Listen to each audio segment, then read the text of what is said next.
Hello, everybody, and welcome to my stream. I'm DC. You can find me. It's me, Saucefire. I'm Scallywag of the North. And Saucefire, yeah! It's me. I've always been here. I was here all along. Surprise! Surprise, surprise. It's Saucefire in disguise. Hello, DC. Hello. Thank you for inviting me on. Yeah. This is fantastic. Hello, everybody in chat. Look at all those bongo chunks. Yeah. Taking over. This is my channel now.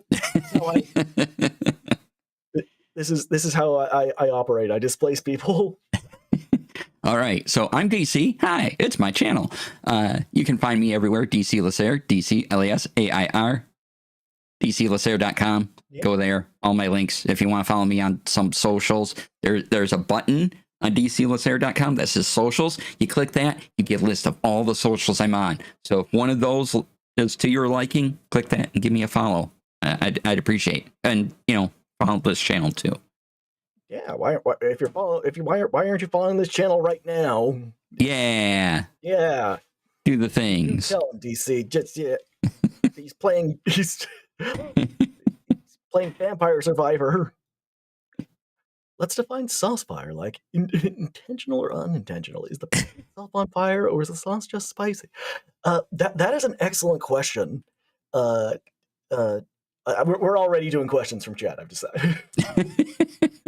Throwing your schedule off. No. And yeah, my guest is Saucefire. Saucefire, introduce yourself to the peoples while I throw a link in chat for everybody. Oh, hello. I'm everybody's favorite Canadian, Saucefire.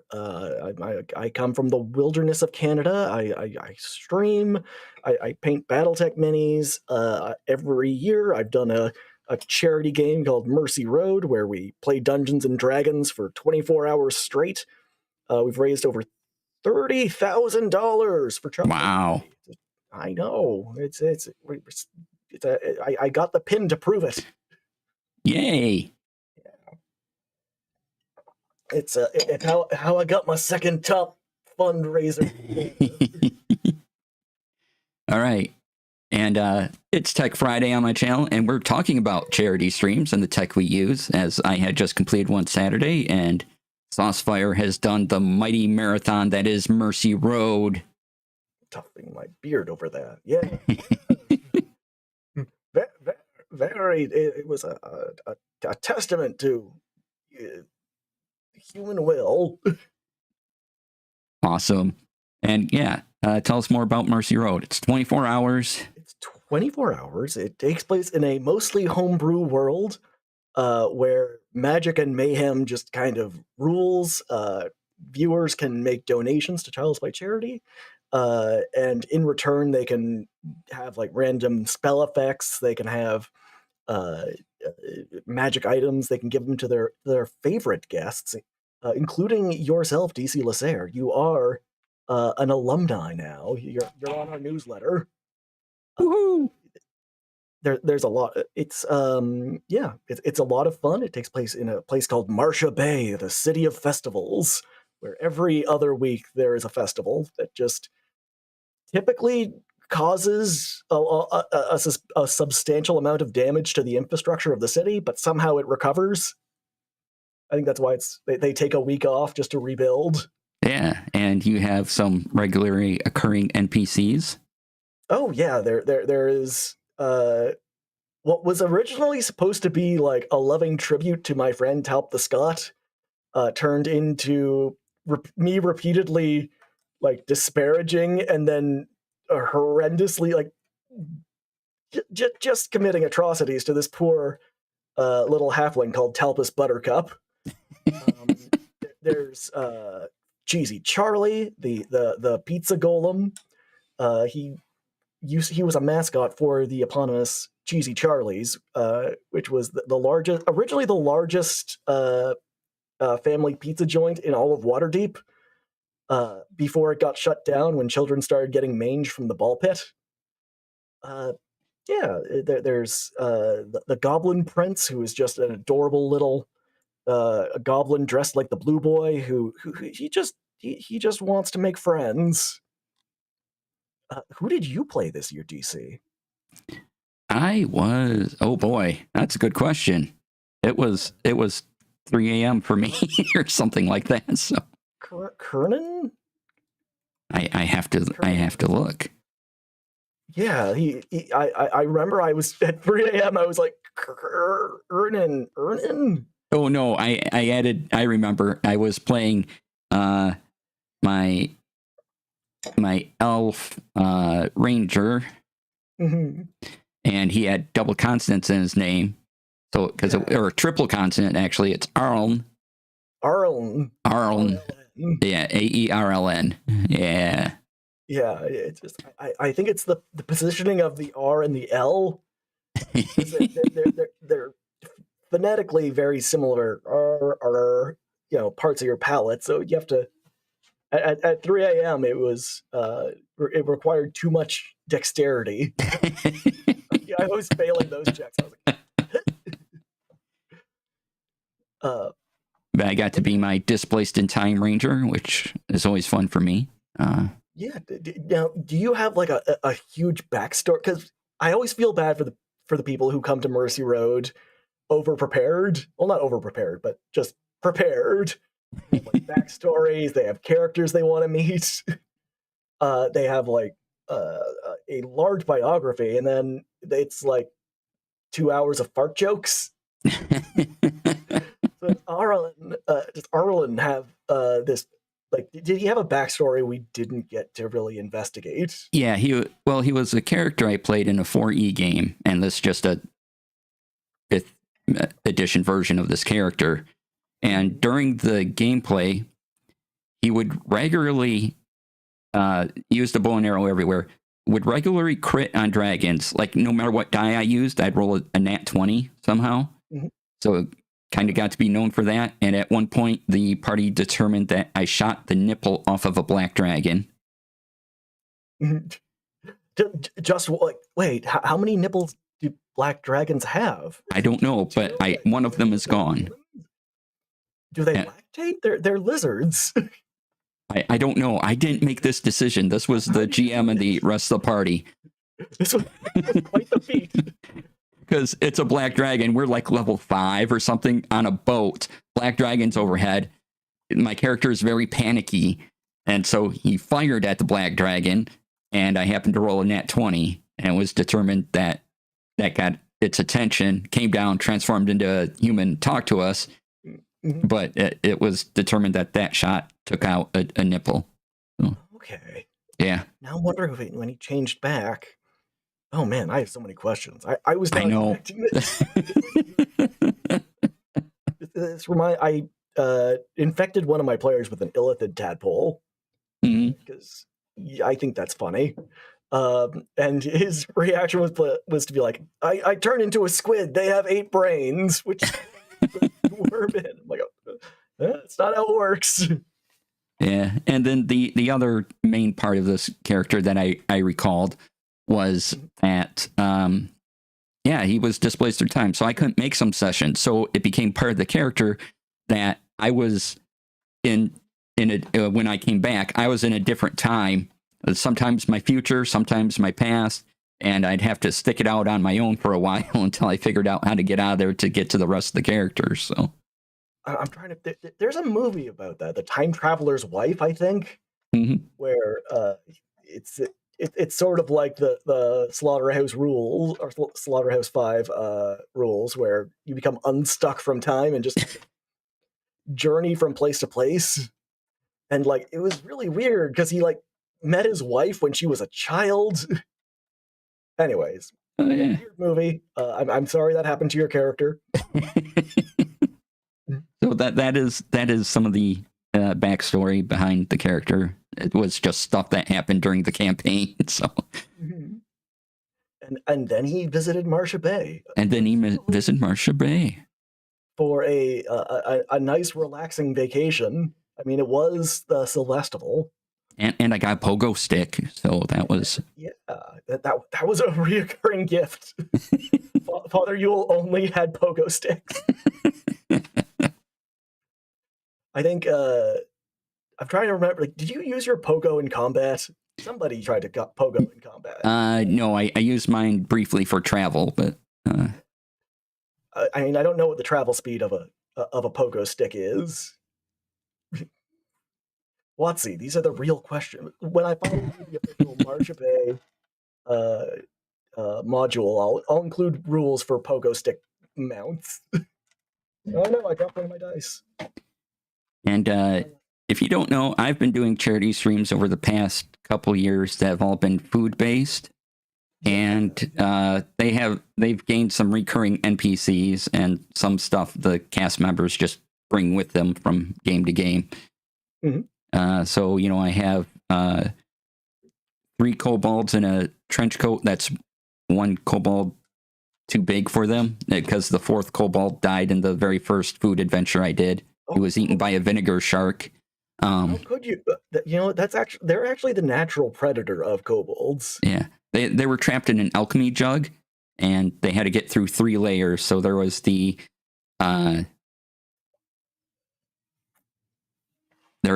oil layer, the vinegar layer, and the mayo layer, and they had to traverse through all 3 to get out of the jug.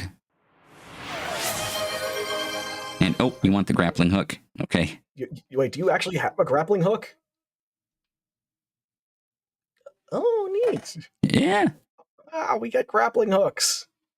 I was grappling with the decision to press that button. What I'm here for, folks. It's how you make the big bucks. How you make the big bucks. So yeah, those are all up on my YouTube under charity streams if you want to see food-based adventures. And I had one just this last Saturday. And so we're going to talk about the tech behind what Sauce does and what I do. I have some demos up about, where and how I put the buttons and various things. But I think we should start with the one thing that sort of unites almost all charity streams now, which is Tiltify. Yeah, because I don't want to handle money. Exactly. That may sound weird, but I've seen that where it's like somebody runs a GoFundMe but they'll be like, oh, I'll give all the money to whatever charity. I'm just like, I don't. That's like giving Gandalf the One Ring. Mm-hmm. Maybe he'll go and destroy it, but you're inviting chaos. Because one person can just be like, oh, how do we know that they donated the money? And that's where Tiltify comes in. So if a charity isn't on Tiltify, I highly encourage that you get them on Tiltify or a platform like Tiltify, because it takes care of funneling all the money for you. You just have to set up the campaign, give people a link, and then they can donate to the charity, knowing that all that money is going to the charity, and it isn't the streamers or any of the guests' responsibility to take care of that. And it's a wonderful service. Even like adding on to that, I just don't want the government to be like, you had how much money? Right. Gave it away. Record scratch. All right, I think. There you go. Record scratch. Oh, hi, Chris. Hi, Chris. Awesome. Yeah, no, Tiltify just it makes things so simple. Just including like the amount of integrations there are for it. For doing things like having a panel on your Twitch. I think it integrates directly into Streamlabs. I think you use OBS. Mm-hmm. We're at odds over that, I imagine. My camera's just gonna cut out. No, it makes things a lot easier. There's other things like Donor Drive, which they're okay. They're okay. I prefer Tiltify, mostly because they send me cool stuff. This stream brought to you by Tiltify. Yeah. At home, they can't see the full banners, but those are both lifetime achievement banners from Tiltify for Saucefire. You got two top fundraiser banners. So congratulations, by the way, on that. Yes, thank me. It's all the folks in chat right now that are getting me these banners. I couldn't do it without them. I'm just merely riding around on their shoulders. And this was Mercy Road 5, right? This was the fifth one. Fifth one. Amazing. We keep on joking about doing a sixth one, but I think the day after I was joking with John Coffee Robot, and he's just like, "No, you're not doing a sixth one." I'm like, "Oh, okay, okay, that shuts that down." No, I think right now it's like Mercy Road is always going to be my baby. I have a deep love for it, but I want to see what other things I can do to kind of also bring together communities and drive donations towards charities I'm passionate about. And as I'm getting older, I'm just like, do I want to make it like, do I want to make the shtick me getting progressively more tired? Stay up for 25 hours. Oh, I've done a few 24-hour. Well, in the long ago, I did 24-hour film festivals where you write. Right. You do the whole thing in 24 hours and submit it for a contest. And then I've done a couple charity streams, where I've been up the majority of that 24 hours, and they're brutal. It just like you can do it a couple times, but afterwards, I'm like, just the thought of it, I'm being up the whole 24 hours is hard to face. It's not that bad, he says. No, it's I like being able to play D&D, like it's or really any kind of role-playing game or tabletop game. And if I can find an excuse to like play games with my friends or play games with people who are like really good at TTRPG performances, it makes it stimulating enough that I'm not like, roll for initiative. Okay, you see another ogre. He says, ogre and out. No,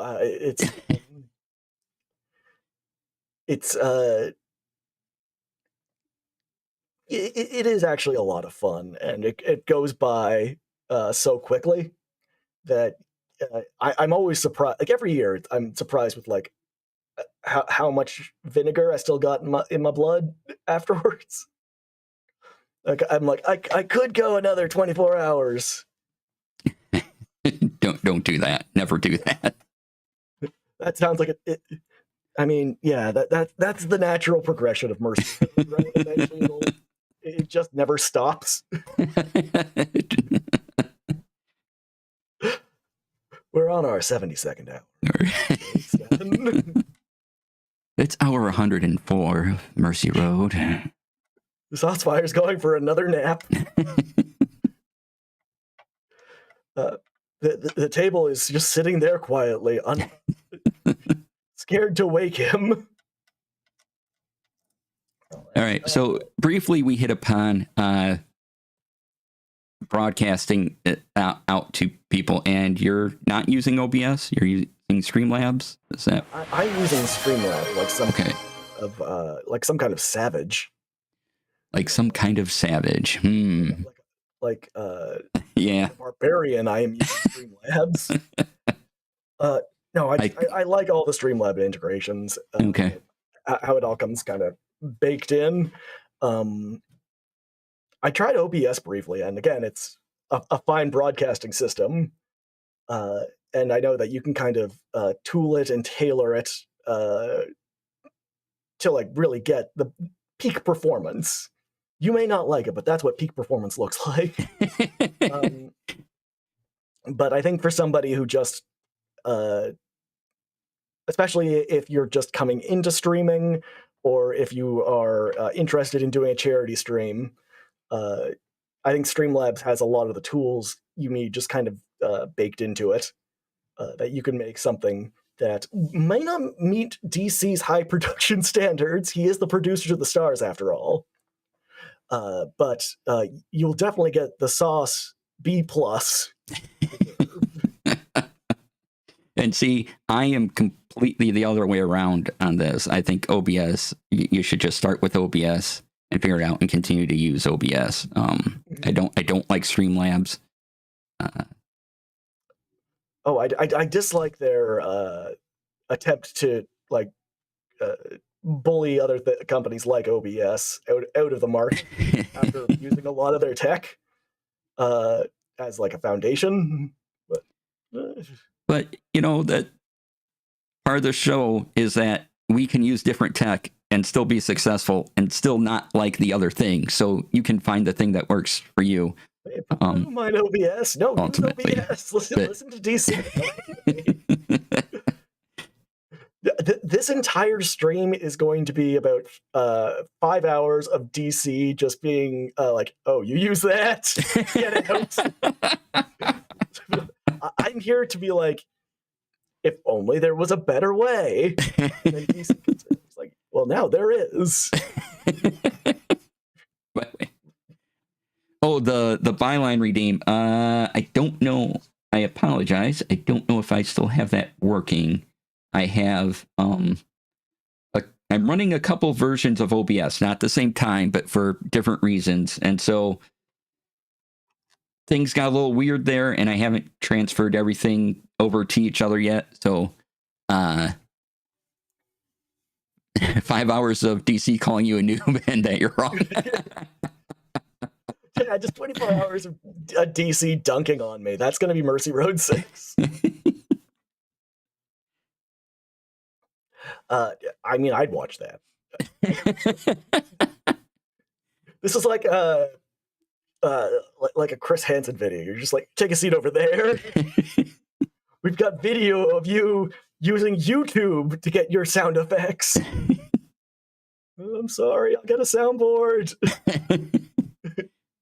So just to cover the byline redeem, what's supposed to happen when that occurs is that the by pride colors go around my outline and glow for a while. How do you guys handle moderation in your streams? I am lucky enough to have a community of amazing friends who all kind of step up when I ask. I'm just like, please moderate. The coolest thing about Mercy Road is, well, I'd say coolest, we almost have a perfect record. I think we've had to ban one person in 5 years, and for like 96 hours of programming, I think that's a little bit of an accomplishment. I wish that was a 0, but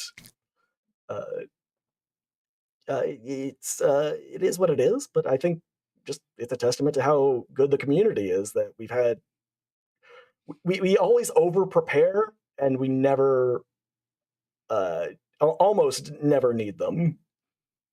Yeah, I'm fortunate that I haven't needed to pull out the mods because I make my guest mods and then I try to do everything, which is very wrong of me. I should really ask people to moderate my streams, my charity streams, but I don't. So I'm winding up doing it all. But yeah, if I need help, I do have my guests who have usually have moderator experience and they can step in if needed. But fortunately, the community has been pretty great. Mercy Road has been like 5 years of me learning how to delegate properly. That's just it's like the first year I'm like, I'll do everything myself. And then by Mercy Road 2, I'm like, this is a terrible idea. Please help. Please. And the thing is, like, people were not only like answering the call to action, they were people were just so eager and happy to be part of something like like a charity stream. So I was incredibly fortunate. Also, like, a lot of the people in our community are like amazingly talented, and that just really it feels like I've somehow beguiled the system. The people that were part of the that are part of the Mercy Road team are just so good at what they do.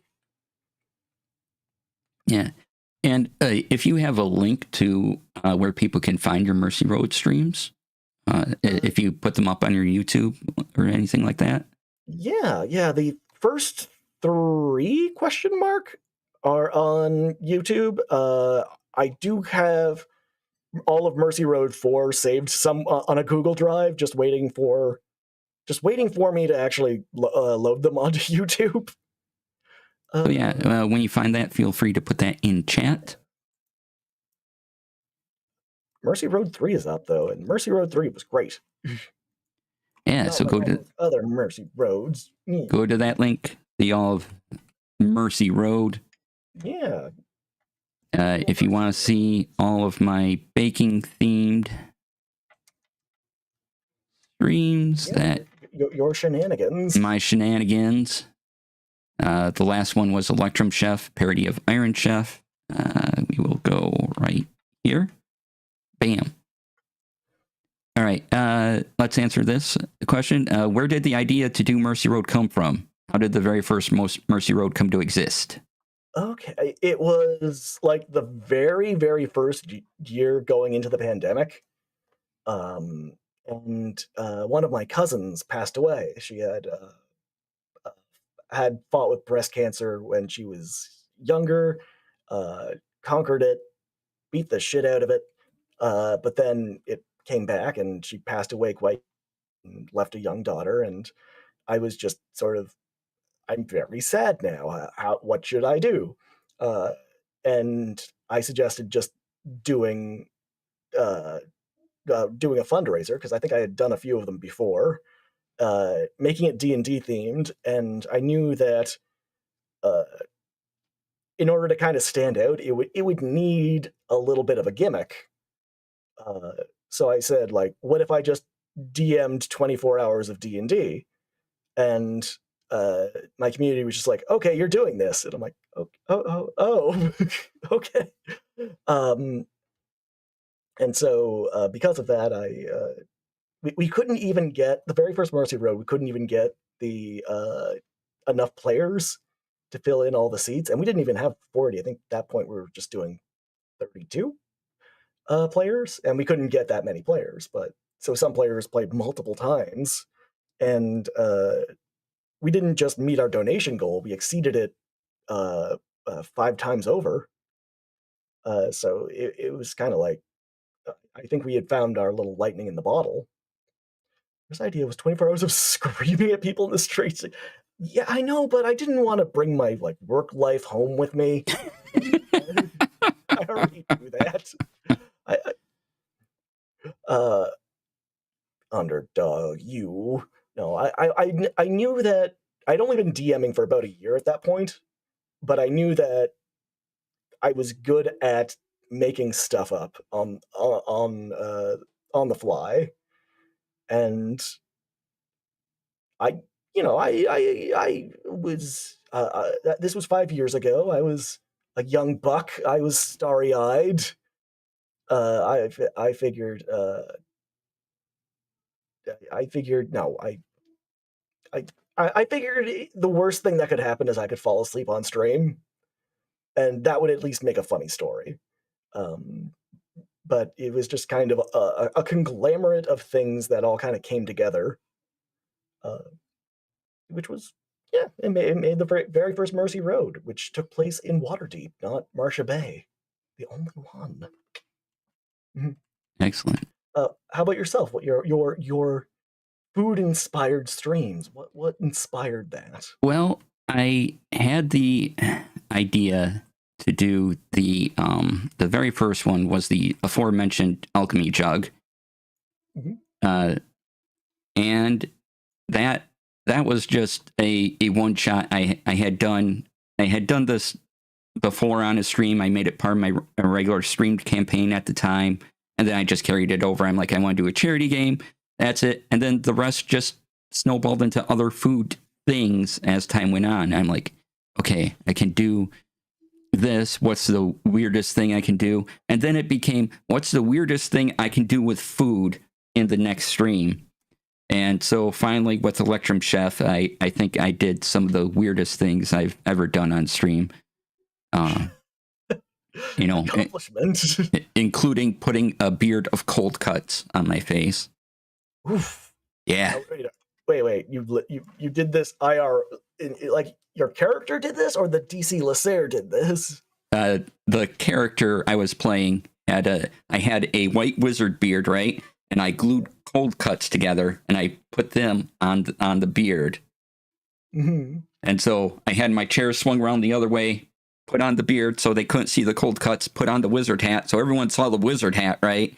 And some sort of beard. Then I turn around and suddenly there's RB the meat wizard with his cold cut beard.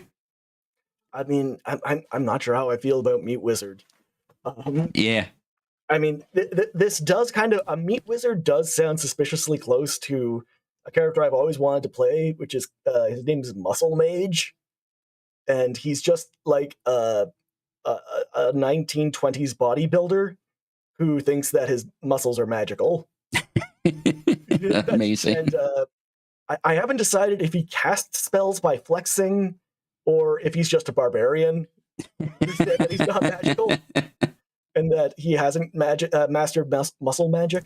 I mean, both are solid options. Both are solid options. I need to pull up a link for another thing I did, though. While he gets that, I'm going to show off my latest battle technique. Yeah, show off your... It's blurry, but oh, there we go. Ah, nice.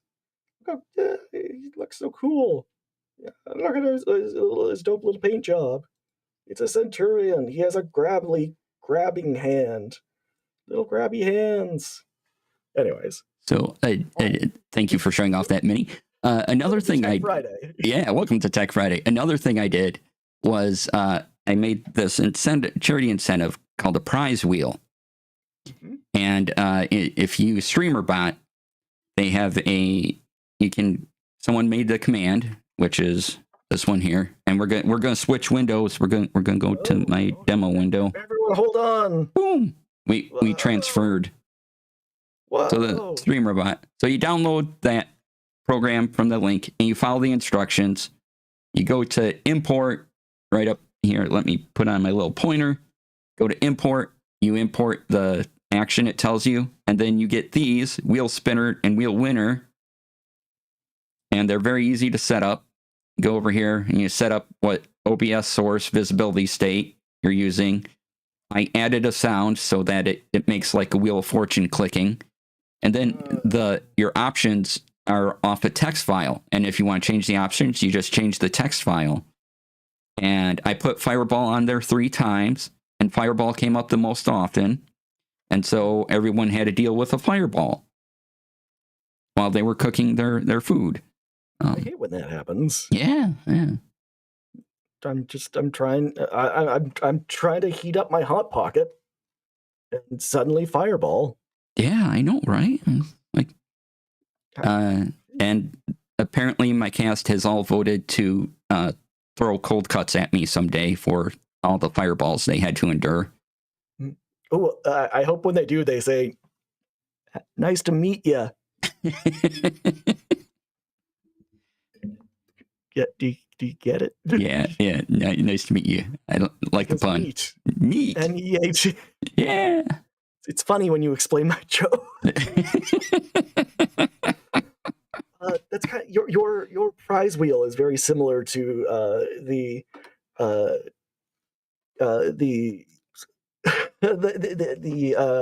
table of chaos. I had to think of it there for a second. My own brain is chaotic. Where I found okay, again, peering behind the curtain, we found a website that had a randomly generated spell effects, and we're like, I think that was on Don John. It's great. So I used that for the most part for the table of chaos, because you can generate like varying levels of severity from 1 to 100. So it made rolling the D percentile very easy. But it also gave you like, I think 10 options every time you rolled the wheel. So I could be like, no. That's not funny. That's not funny. That's not funny. But and then pick the funniest option. And if I couldn't think of one, I would just, or if I couldn't find one, I'd just try to think of one. Uh,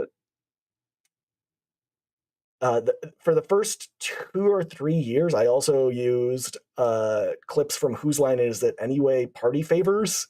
Uh-huh. I would research that and uh, shamelessly steal some of the prompts that they would get.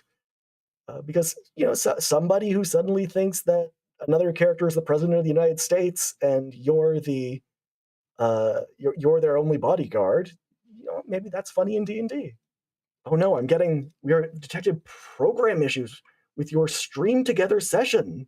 We're doing fine on my end, so everything looks good here. We have detected performance issues. Oh no, this is yeah, I know, doing good here. So all over again.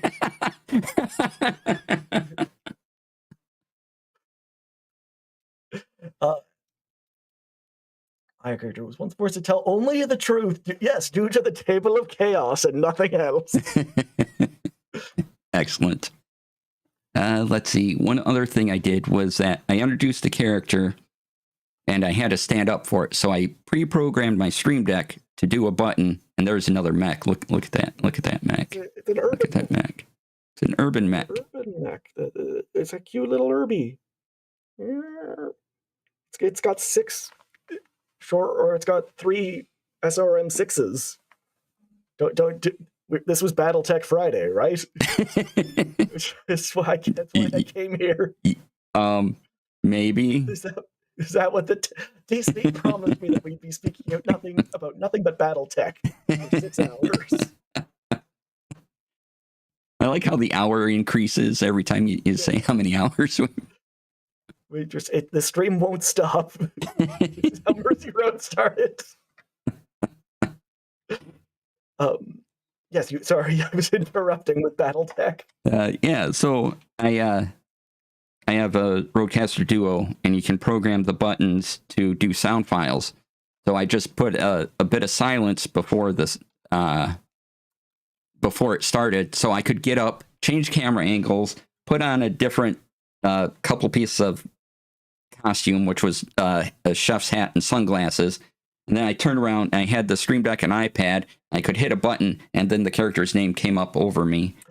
Ooh, that's fancy. Yeah, and if you have a Rodecaster, right, I want to see my name above me. Oh, Saucefire. I don't have your name above you. We'll CGI it in right now. Ready? 1, 2. CGI it right now. Do it in post. Do it in post. Yeah, I'll do it in post. Sure. So let's go. If you have a Rodecaster, I want to show off how to do this real quick.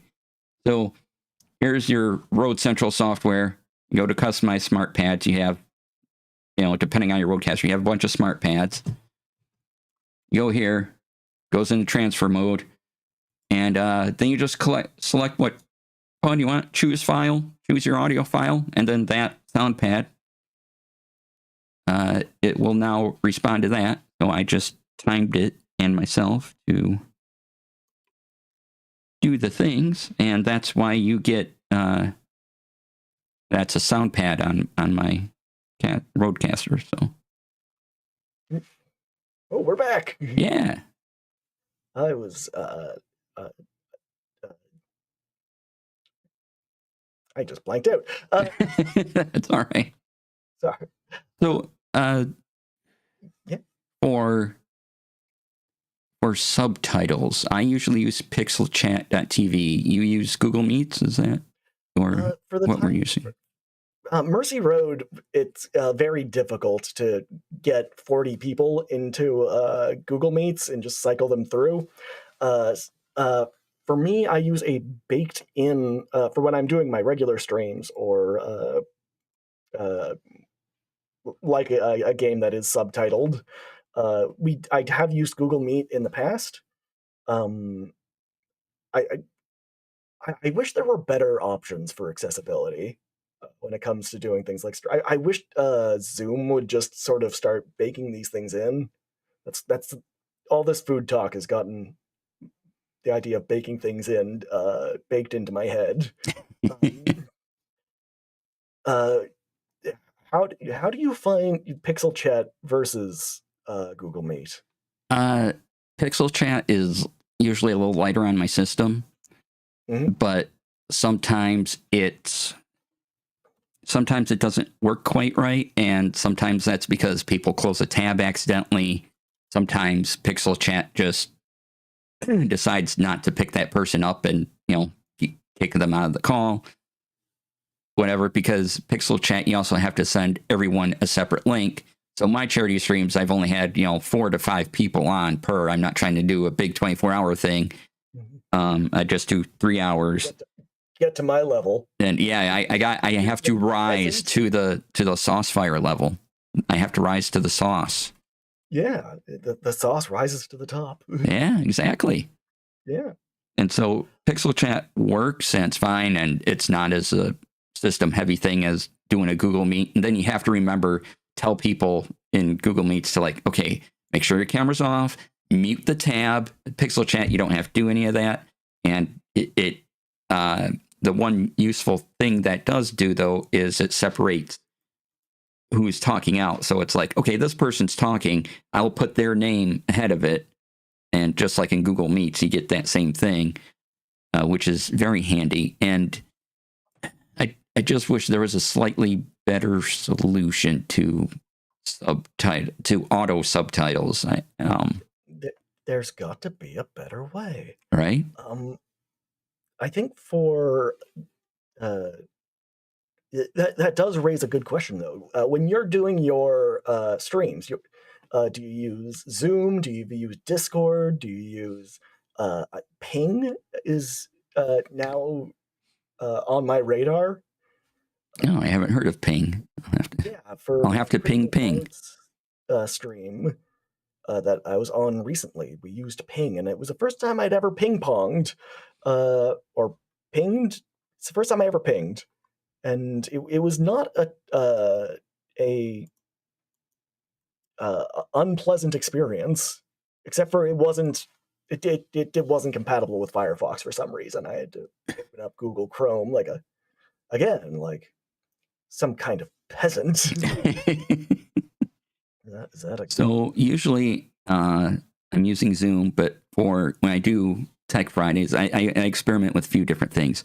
So Tech Fridays is usually using the Twitch guest star or stream. They call it stream together now thing. So we're currently using the Twitch stream together thing for this fancy stream. Yeah. And but usually it's Zoom, just because at this point everyone understands Zoom. It's easy. Because the video goes to a server and then comes down, there's a lot of processing that's done that I don't have to worry about, or because some services are peer-to-peer where both sides need good internet to really carry through a good image. And so, but now that I have better internet and things, I want to try Video Ninja again, because that was cool. And they also have a the guy who develops it, it's just one person doing the development of Video Ninja, has a thing called Meshcast, and you can add a little bit of code saying, okay, use this Meshcast server, and so the video is going to a server and then coming down, which of course makes sure the video is more stable. But I mean, he's doing it and not asking for money. I'm like, dude, you should charge for for this, because us, like 4 people, 6 people doing it is fine, but he'll have people overburdening it with like 20 people or anything, and he said like over 10, it costs me money, right? And so I'm like, buddy, you're on your own. I know you're doing your coding thing and you have another income stream, but all these amazing things that you do, you put out for free. Like, I think it's time to start charging a little money here and there. Yeah, I'm thinking like, if you don't start charging money, at a point it becomes detrimental. Like Discord is free, and it started off free, and now they have difficulty monetizing it now that it is as big as it is. I think Reddit is kind of the same way. They have this big platform, but there's no real effective way to monetize it. Mm-hmm. So, like, I mean, if he's providing a service that is, well, one, costly to himself, uh, maybe turn your passion into into work, into yeah, into another revenue stream. Yeah, and it looks like he has a regular job, kind of doing internet video streaming services for another company, so he kind of gets paid to it. But this is his side project, and when he said that the Meshcast server costs him money if a lot of people use it all at once and kind of take advantage of that, I'm like, oh man, please put up a pay structure soon for that. Money, please. Yeah, just if you make it reasonable, people will start using it, and we live in a horrible capitalist wetmare, but the good news is there are ways to at least supplement an income. Do it. Yeah, and that's also why for restreaming now, I'm streaming, or we're streaming right now both on Twitch and YouTube, and no, I'm not allowed on YouTube. I haven't asked my parents' permission. Well, they faxed me over the permission slip. You're fine. Oh. Yeah, sorry. You're. Thanks, Mom. I say like I have a fax machine. If you don't know what a fax machine is, there was this paper that would go through this thing that would connect to a telephone line, and you would get like a letter or whatever people wrote through. Imagine your baby. Yes. That's a fax machine. That's a fax machine.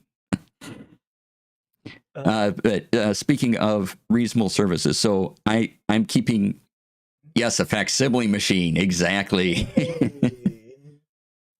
So I'm keeping track of both chats with something called Caster Labs, caffeinated, I think they call this, and they have a multi-stream tool that they charge $4 for.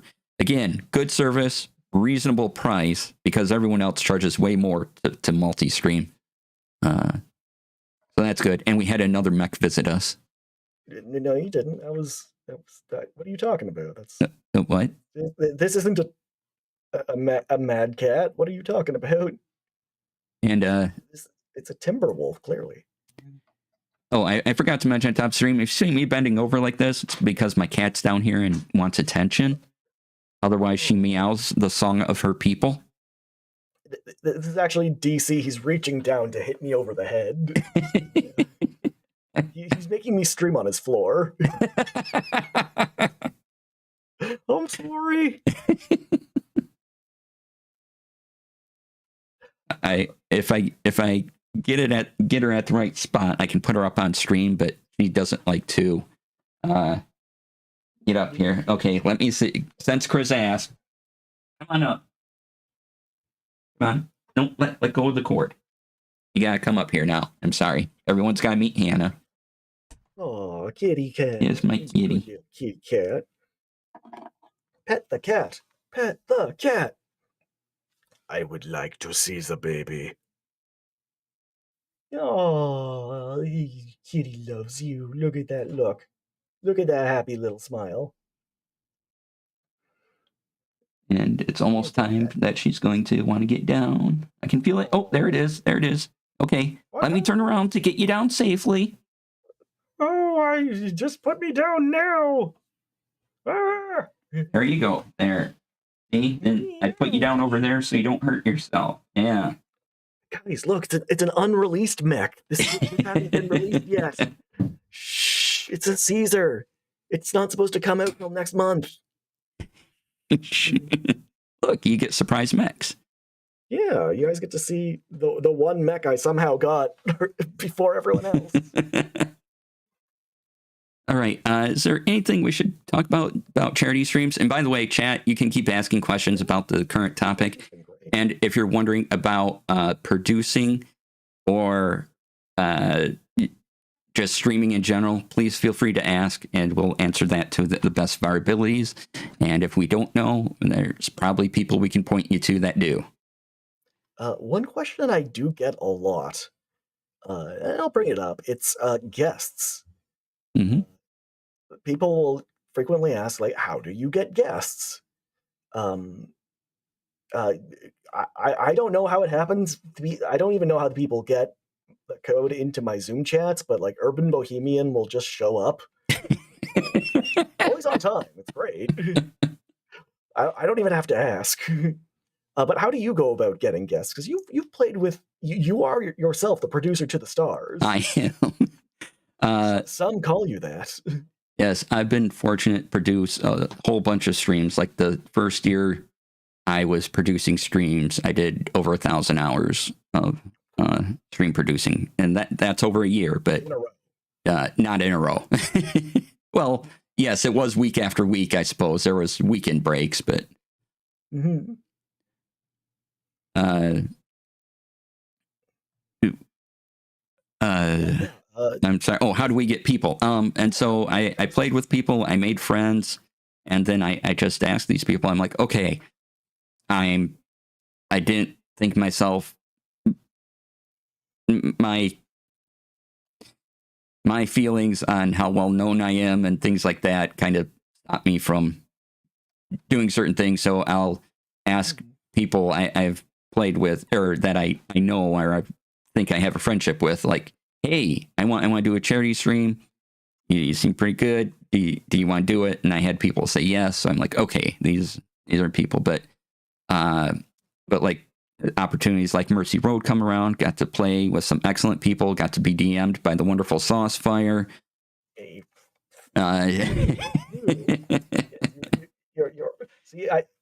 so I have to. I've established an eye line for where DC is with Domo Kun. So whenever you see me looking over here, what do you guys see? Oh no, what have I done? Oh, whatever. When you guys see me looking over into DC's eyes, just know that Domo Kun is staring back. For me, it's a little different. I think we have different approaches. Kind of, not that different, because the best way to get guests is to build some kind of rapport with them ahead of time, like be in their channel if they're streaming regularly. If you show up to their games and just be in chat, be somebody they recognize. Because I a lot of the people I've got to play with are because they're like, okay, Saucefire, he shows up in the channel. I recognize the name. I don't think he's going to do anything horrendous. And in a lot of cases, that's how you get.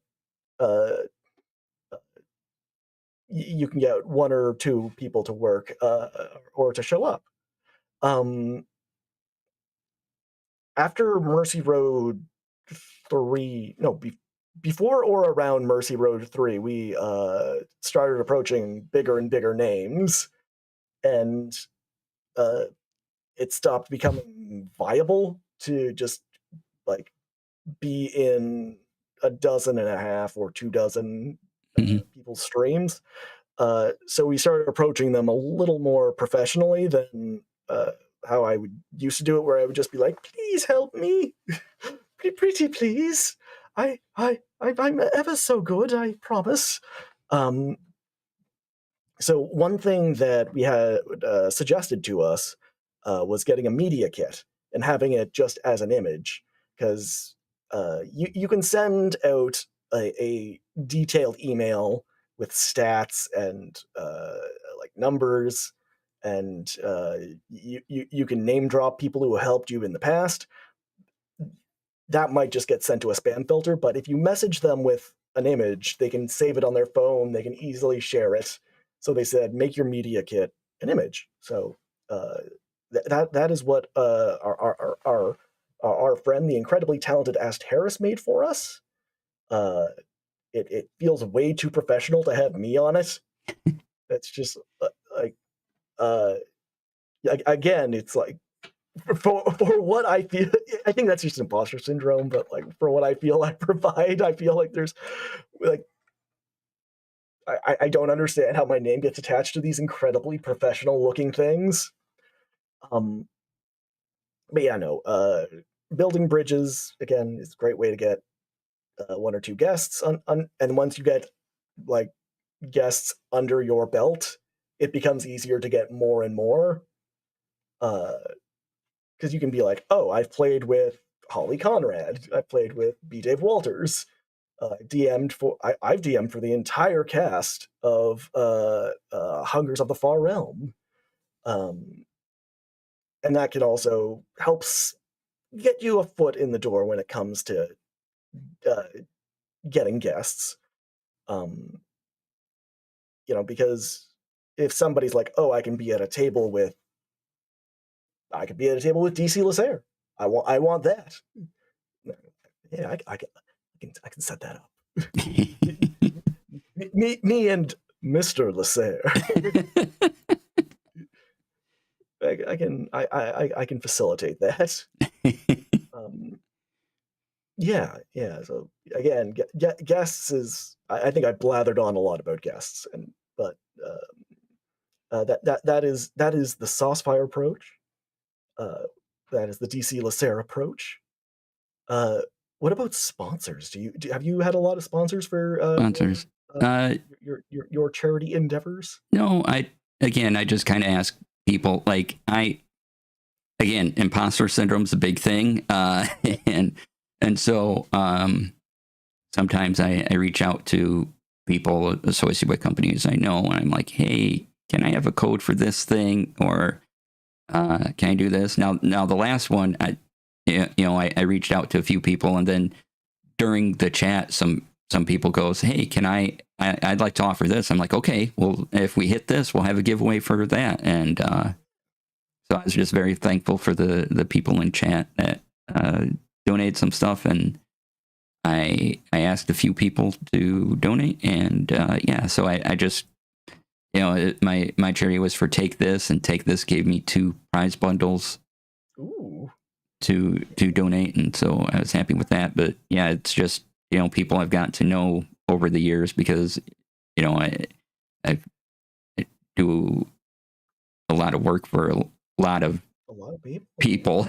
So I'm just like, hey, I know you. I think I know you the best. So do you maybe have something you want to donate, please? And thank you. I'm sorry I asked. Our second year is when we start for Mercy Road is when we started doing gifts, and that was my okay. So when every Mercy year, I've kind of iterated on the last in how I can make it a little more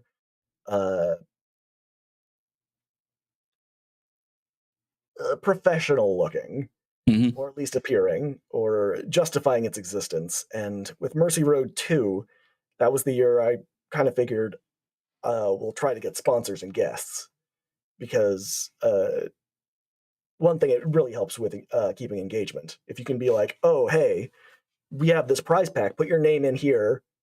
Mm-hmm. You gotta wait an hour, but maybe you'll win some fantastic stuff, and then while you're here, just watch my show. So it helps a lot with viewer retention. And then it also, you can say on your media package, or when you're approaching people asking if you want to, like, hey, will you be on this show? You can be like, I have worked with companies like, XYZ. I've worked with this company before. See, I'm not. They wouldn't associate with somebody who's secretly cloning Hitler in their basement.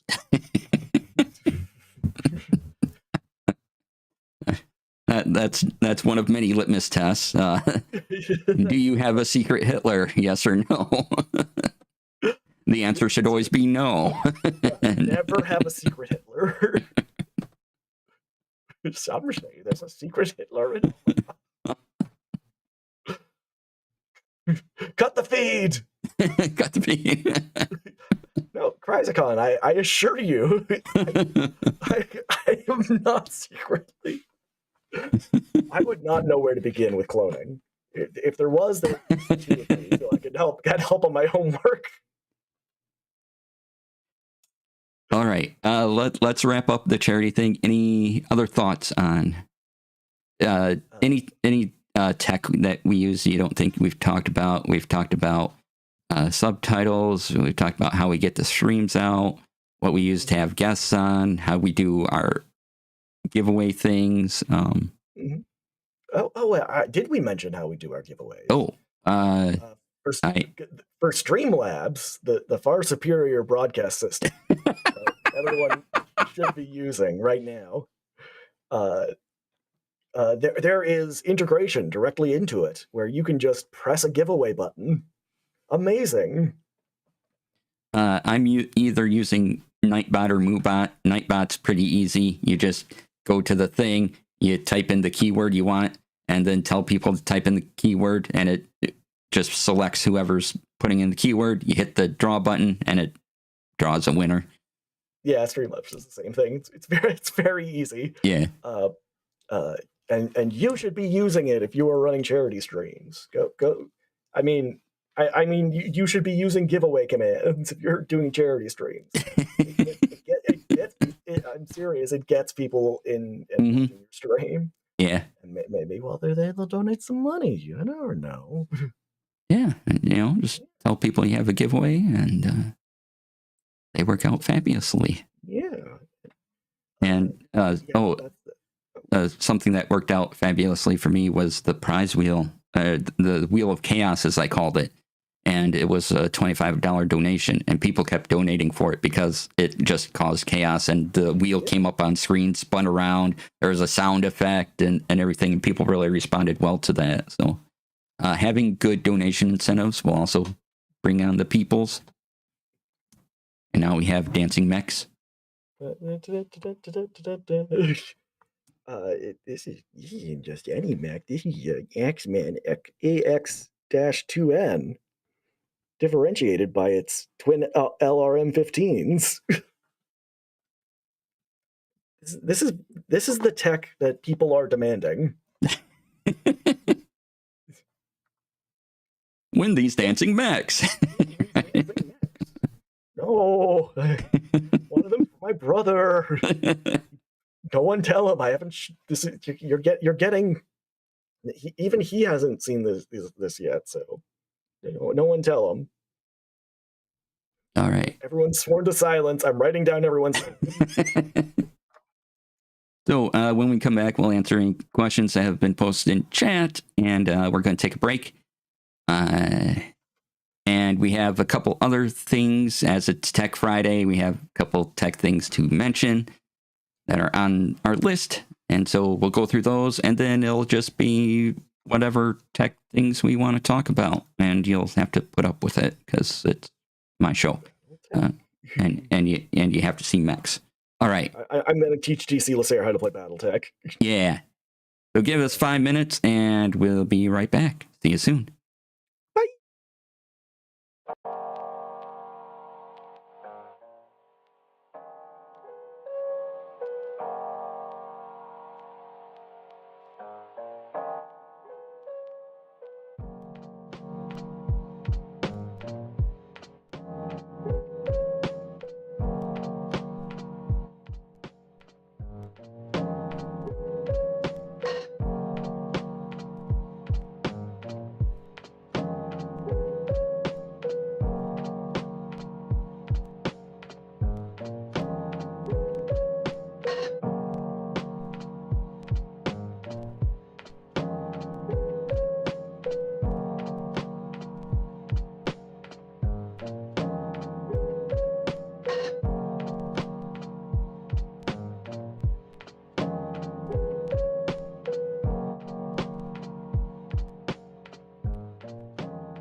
Hey everybody, welcome back to the stream. I was leapt at by a wild Saucefire.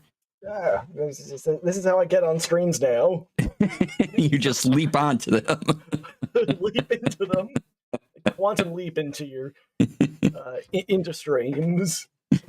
So thanks for sticking around with us, everybody. Again, if you have questions on anything we've talked about, feel free to put those in chat. Be happy to answer them. We do have some other tech news to break into.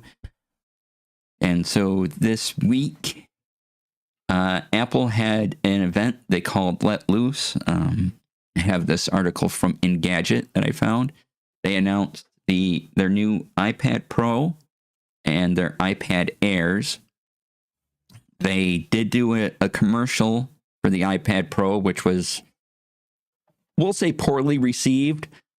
They did apologize for it and took the commercial off the air. We'll get that out of the way first. But yeah, if you want to look that ad up, you can see why. It was a misfire on their part for sure, crushing all these instruments and everything into all these beautiful objects. Yeah, all these objects used to make art and that they crushed into the new iPad. To make the point was, it's a very thin device to create things with, right? Like, this is the thinnest iPad ever. It was just such a misunderstanding of how to communicate that message, which is kind of off for Apple. It's right up there with like the Pepsi advertisement where they were ending generic protests by giving people Pepsi. You see what their intent was, but like, this has to go through so many people. Yeah, it's weird, right? You think one person would be like, hey, maybe people will read into this. Yeah, like we saw the intent, but the way the message was presented was just not good. However, this is you don't let AI make your advertising decisions. Yeah, we don't know for sure, but I'm going to say with authority. Thing I just made up. So the iPad Pro is probably one of the thinnest things they've made. Uses the new M4 chip. Does a lot of things. It has two OLED panels layered on top of each other. Yeah, so the screen should look pretty good. However, the price is, it's high. Yeah. So the iPad Pro for the 11-inch model now starts at $999 and starts at $1,299 for the 13-inch iPad Pro. Which now you have a consideration: should you just get a MacBook or a MacBook Air, or should you get an iPad Pro? Yeah, it's like, so the only thing I really use my notepad for is like reading the news or studying for my classes. I know like people will use iPads for drawing on, and I guess if you're in that kind of market where you're in need of something this high end, but I think for just a general consumer, that seems like, yeah, that seems completely beguiling. Yeah. No studying. I'm a big boy. I'm going to school, university. I want to be a big boy. Now, the other announcement they made was over their iPad Airs, and I have an iPad Air, the previous generation. I can turn this in for some money, so I may make the new one affordable for me, because their 11-inch is only $599, and if my trade-in value is correct, I'll have like $300 off of that, so that'd be great. The 13-inch Air is $799, and I tested over the summer as I went on trips and things, using the iPad Air as my daily driver. Ever since they did iOS, was it 18, 17? They added a lot more functionality to it, and it made it a lot more useful.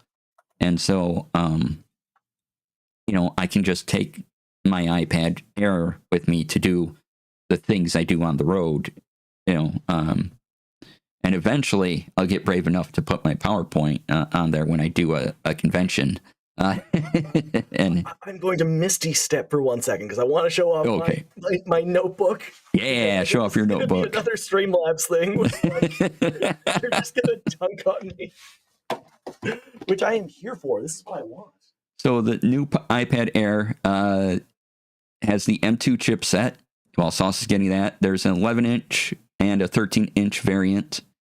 And it looks to be a reasonable upgrade to the previous gen. And this is my Samsung notebook.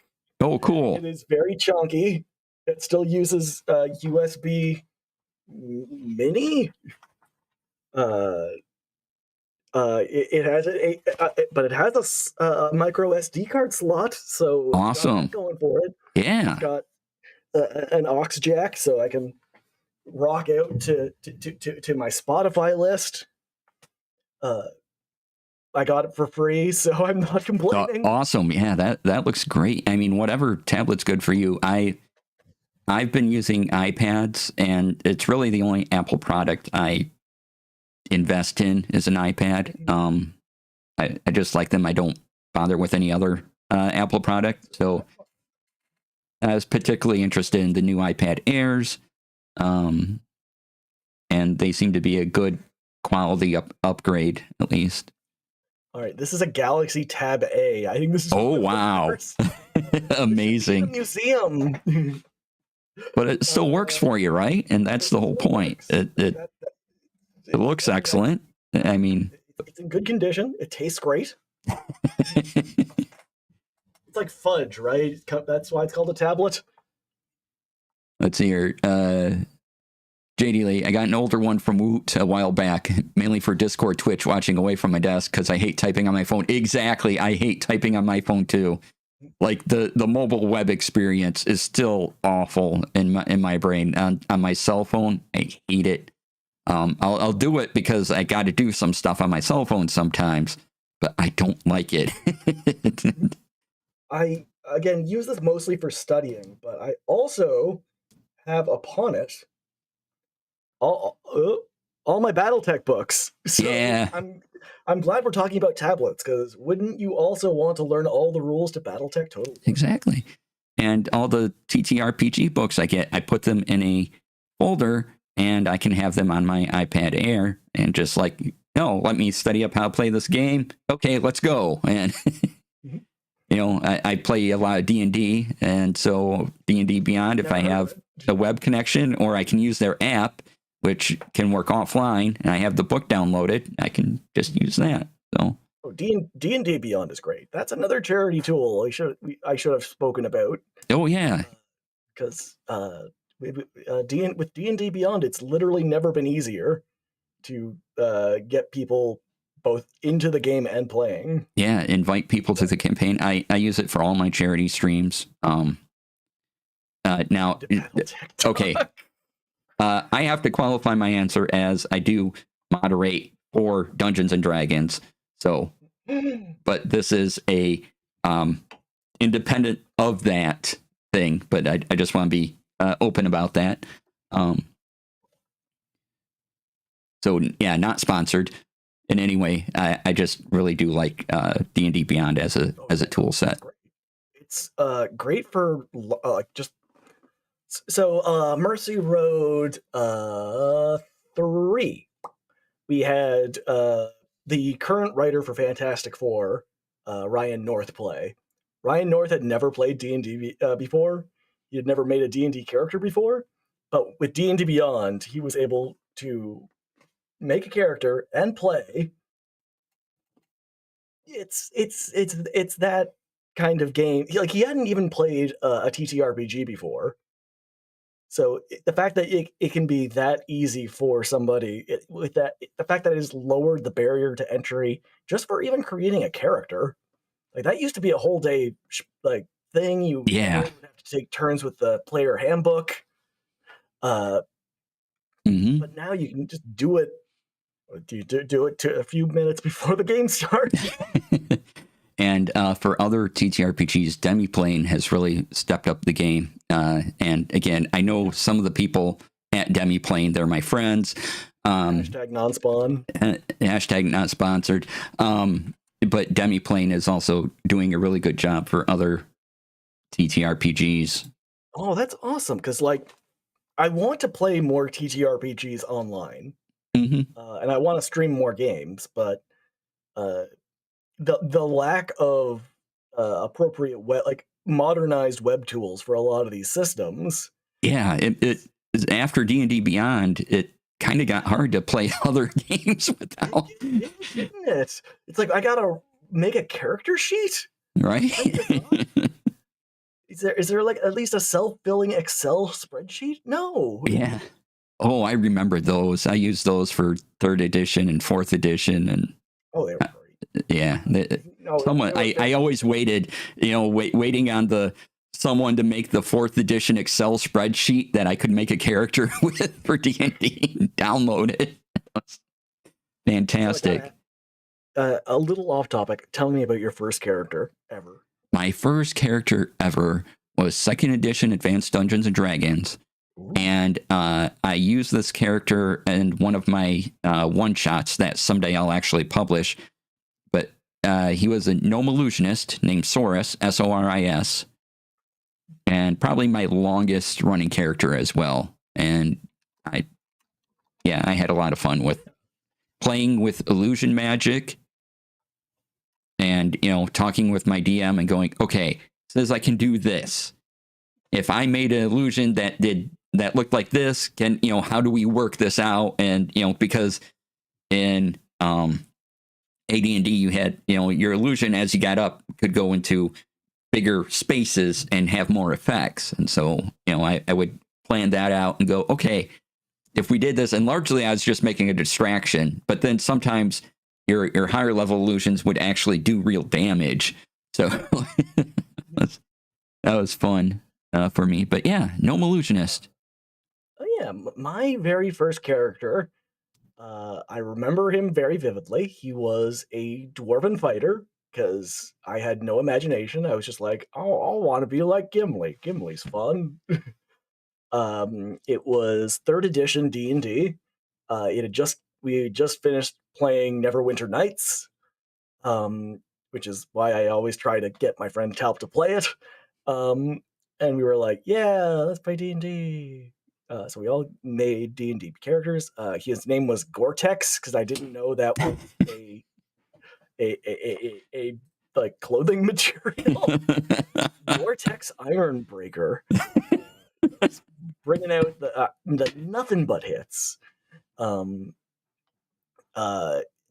eventually he took like a spike of ice to the face. Like maybe I can't remember how it happened. Maybe an icicle just fell on him, and I had been like going into detail about how he has this like intricately carved iron mask that he wears over his steel plate.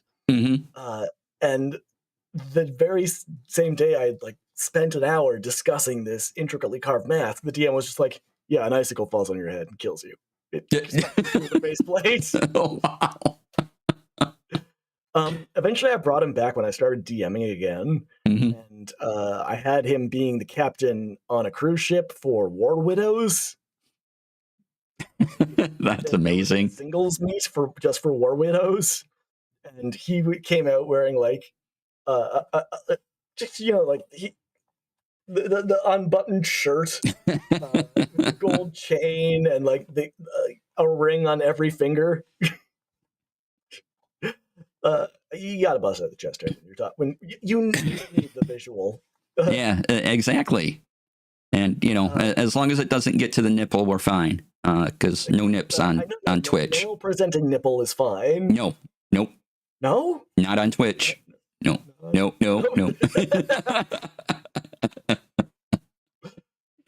I'll go a button higher. Just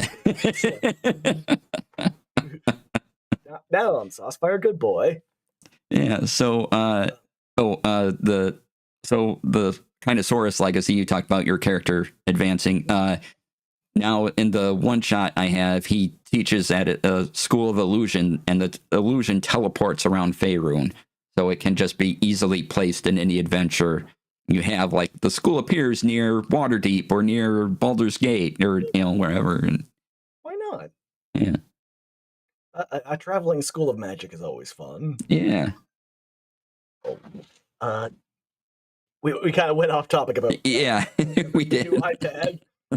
I mean, it's no Galaxy Tab Edge. Apparently, this thing is like a Kalashnikov. You can't destroy it. Right, and it still works for you, so it's great. I mean, use it as long as you want. If you stacked up how many iPads, would it?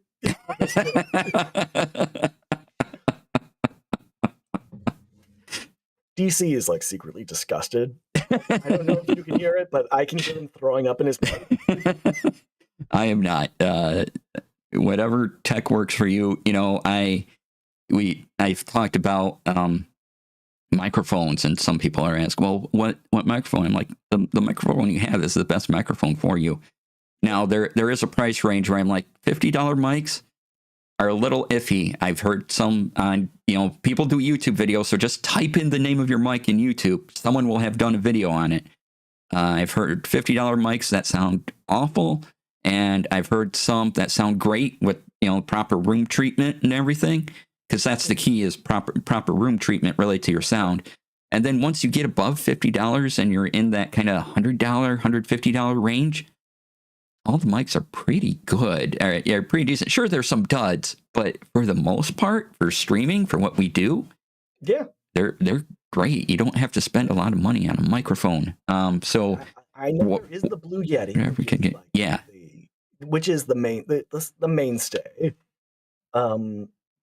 However, and I'm blanking on the company name, but when the founder of Blue Yeti got divorced, his wife also got access to all of their patents, and she went and made a company that also made mics using pretty much the same tech.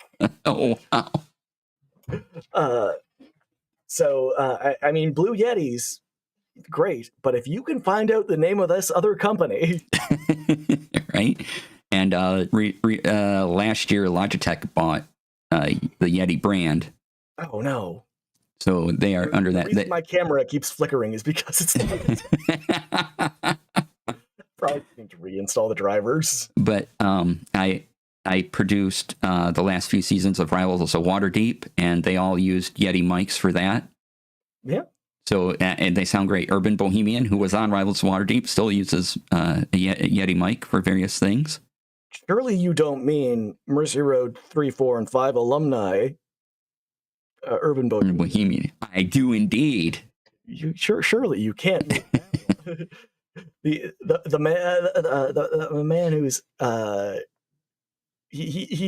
okay. They agreed to do Mercy Road 3, and I put him on game 1, table 1. Mm-hmm. After that was done, they almost immediately signed up for Mercy Road 4. They were he was the second person, or the first person I asked for Mercy Road 4, and then that kind of became a tradition. And I think after his Mercy Road 4 came, they just immediately signed up for Mercy Road 5 before Mercy Road 5 had even formed. Urban Bohemian's great. Yeah, Sylvester. Yes, he has played Sylvester in every one of my baking food-based charity games.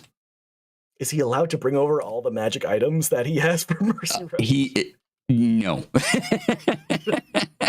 Now, I have said that players are allowed to bring their magic items back to any game, and if they don't, it means your DM hates charity. I see. So yes, he's always been allowed to do this. He's just never talked to me about it. Yeah, it's a rule. He hates the job. This is why I called you here today, DC. How long have you hated children? I have never. Unless they're in my way, then that's a different story. No. Grind them to dust beneath your... It's a quote from DC Lasair. Let's see. Did I mention that I brought more BattleTech mechs? Yeah, show us a couple more BattleTech mechs, and we'll get to the other story. This is a commando. Let's see if I can get it to focus. Not me. Why me? This is a commando. It's all blurry. It's not blurry in real life. This is a panther. This is kind of blurry because I 3D printed it at a very low quality setting before I learned I could change the quality. Oh, sorry. I will just keep showing mechs until you tell me to stop. Well, we have one more story to go over, so I'm ready for it. This is a wasp. This is a blackjack. Neat. At any time, I'm surrounded by at least 40 mechs. This is an enforcer. Well, as long as they're not, gunning for you, I suppose that's fine. Oh, no, these are all my homebrew McCready's Mavericks. Yeah, all right. I'm doing this as a quick... this is actually going to be one of those backdoor sequels or backdoor spin-offs. From Tech Friday, I will be spinning off into a BattleTech game. We'll be showing every week here on twitch.tv/DC Lasair.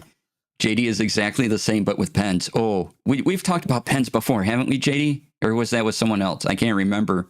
I talked with someone about pens. We'll have to talk about pens again.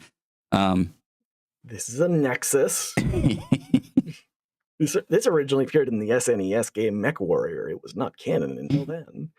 It was later shown in the... I'm going to keep talking. All right. Let's see. Yes, we've talked about pens and planners. Excellent. All right. So we have one more article here. That moving on from iPads.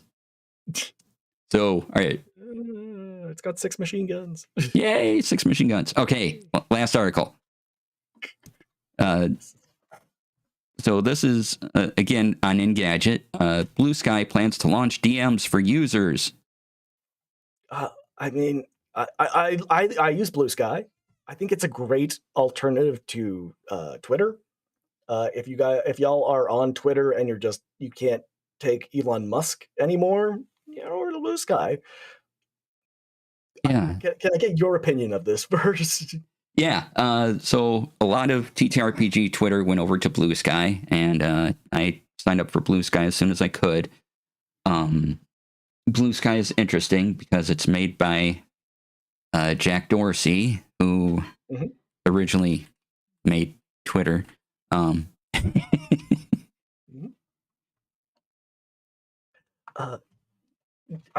feel bad because a lot of TTRPG Twitter also went to Threads, and a lot of TTRPG Twitter just kind of stayed on Twitter. So I think it just kind of became a little fractured. What I like about Blue Sky is that it's just not associated with Elon Musk. That's the best. That's its main feature for me. Yeah. However, it feels like Jack Dorsey made a really nice bar across the street, but all your friends are still going to the shitty bar that's on fire. Yeah. Yep. Because we advertised on Twitter and we advertised on Blue Sky, and for Mercy Road. And while we did put more focus on Twitter, the amount of engagement we got per post was startling in that it was almost, I think, 2 orders of magnitude larger on Twitter. So for whatever reason, Twitter was putting our stuff in front of people. And when I know this is about charity streams, looping back to that, it was just, it was very irritating that 6 people saw our advertisement on Blue Sky, but 8,000 saw the Mercy Road 2 announcement poster. Yeah, I still get a lot more engagement on just everything on Twitter than I do Blue Sky, and so everything's fractured. And then all of these other solutions that came up, like Blue Sky and Hive, they didn't have some of the really popular features that Twitter users look forward to. So people didn't move over at quite as quickly because I still do the majority of my business through Twitter. And I'm excited that they're getting messaging.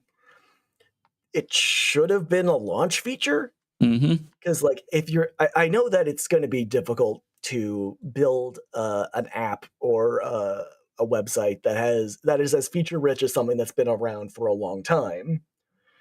But basic things like Hive not having a desktop version probably is what. Yeah, everyone forgot about Hive. Right. I remember Hive. In fact, I had forgotten about Hive and that I was on it until DC mentioned it. But this feels like Blue Sky showing up to a fight several months late. Yeah.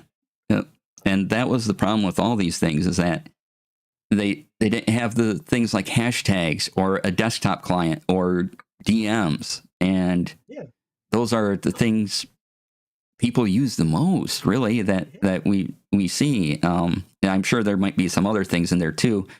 But and then there's a lot of, things Twitter has that some people like and they're fairly popular, but aren't really necessary. But there seemed to be a list of things that these other companies just went, nah.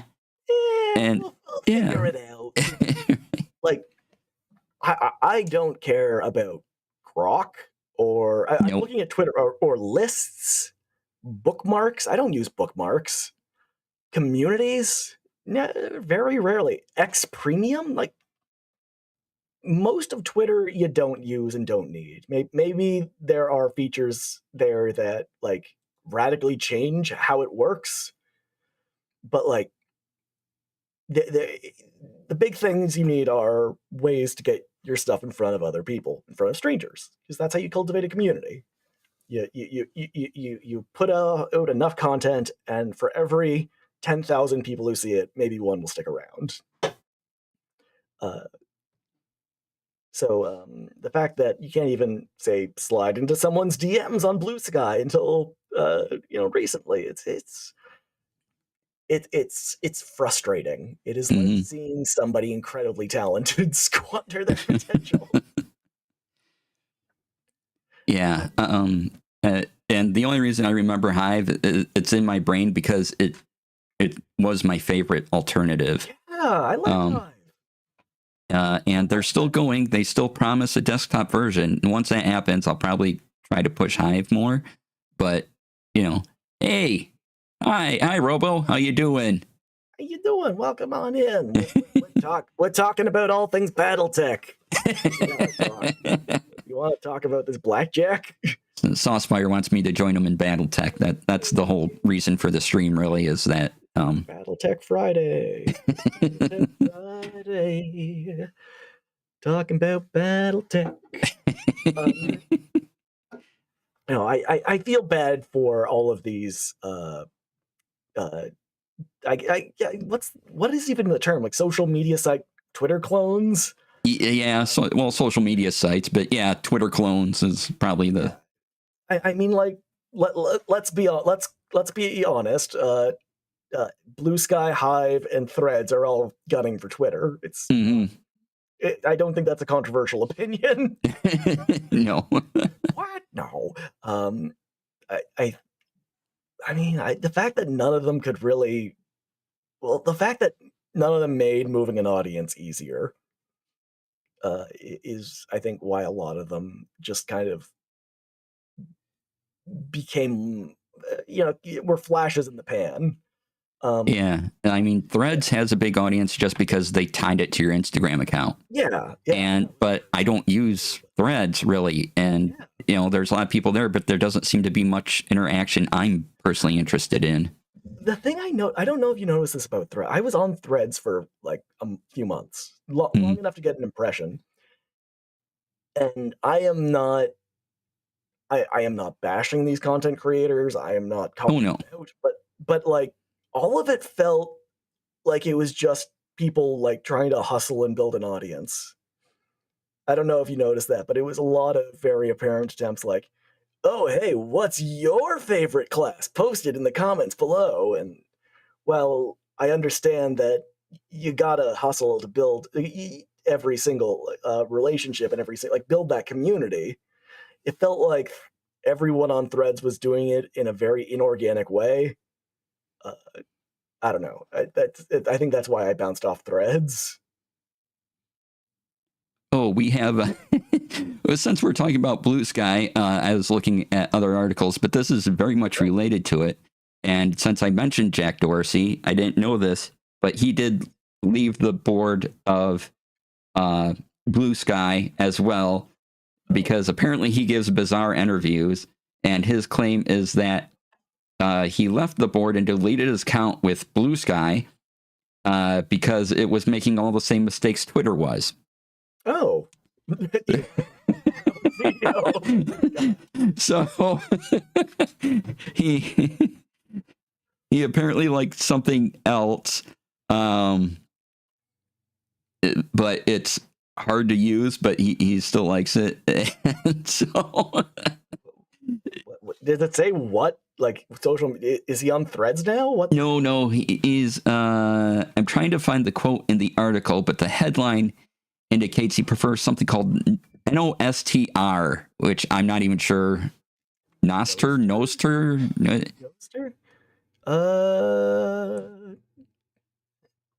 But yeah, there's the Engadget article, which has a link to the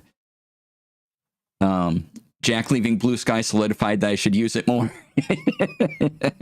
Even though it's weird and hard to use. A simple protocol for decentralizing social media. I see. Maybe it's like Nostradamus. Oh, already don't like it. Popular among some crypto enthusiasts and run by an anonymous founder. Oh, even better. This sounds like it's the start of a supervillain. Or like a James Bond. A mysterious co-founder, eh? Yeah. So forget we said that. We don't recommend anything related to crypto here. And anonymous founder, no. I came here to talk about my sauce bucks that are now. you said I could shill my crypto that I was immediately. Board sauce. Threads has a major security concern, which is a no-no for me. Yep. Yeah, Threads kind of came out the door a little too quickly. They were. It seems like something that they were cooking up. But the minute they're like, "Oh, Elon Musk he's at it again," bet let's just get our half-finished website out. Which it's unfortunate. Yeah. If somebody is going to, I mean, Twitter is not going to have a sudden death. It's going to be a slow over time thing. Like people are still using Facebook. Yeah. I mean, if it was a, tire fire still burn, right? This is. Oh, sorry, I'm just giving opinions without y'all. No. Oh, that's fine. That's part of what we do. Robo. Really? I shouldn't be apologizing. Yeah. Your show. Hey, no. No talking unless addressed. We demand utter silence from chat. Everyone sit there and look at this mech. It's a Phoenix Hawk. You can tell. It's a Phoenix Hawk 3 pulse laser because it has 1, 2, 3 pulse lasers. All right. I usually round up the week with TTRPG news, so I'm going to go through the normal websites I do and look for some of that real quick. If there's anything that catches my eye, there's anything you want to talk about concerning TTRPGs, that'd be great. I while you look, I will just regale people. I was recently on Critical Bard's channel playing a Goblin Dirt enthusiast named Overflow.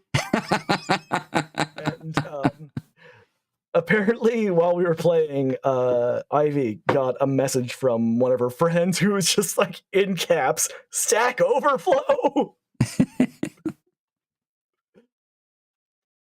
So,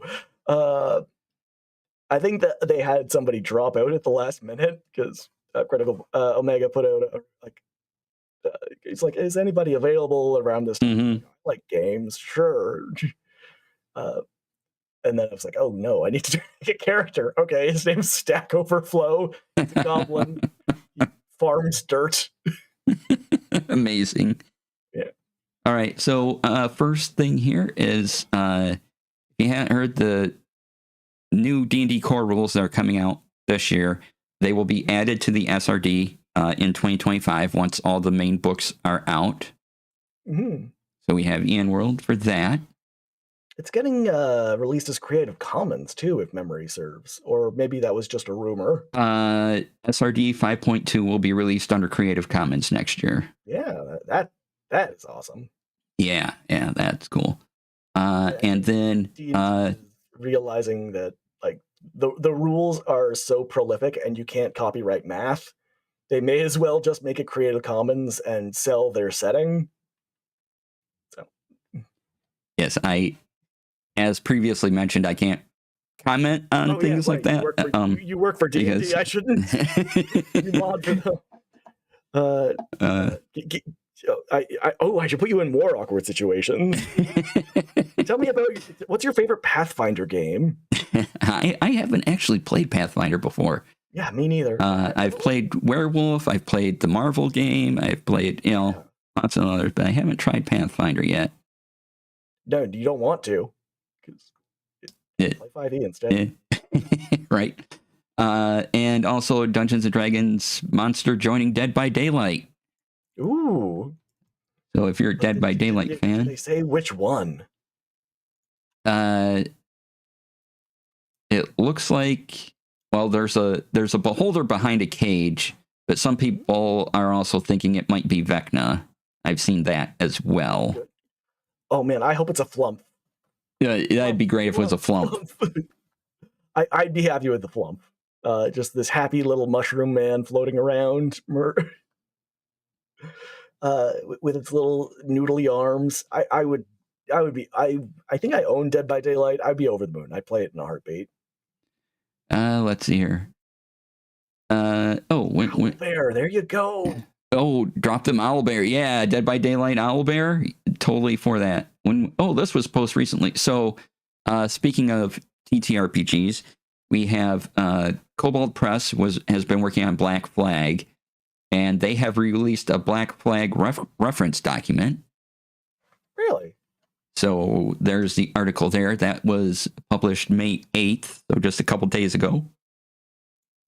I love the people at Cobalt Press. They are delightful people. Black Flag role playing. Orc Notice. This product is licensed under the Orc license, located at the Library of Congress. Oh, neat. Yeah, and designed to be fully compatible with 5th edition rules. So, ooh, that's sneaky. I remember announcing that. No, that's great. I am definitely checking this out.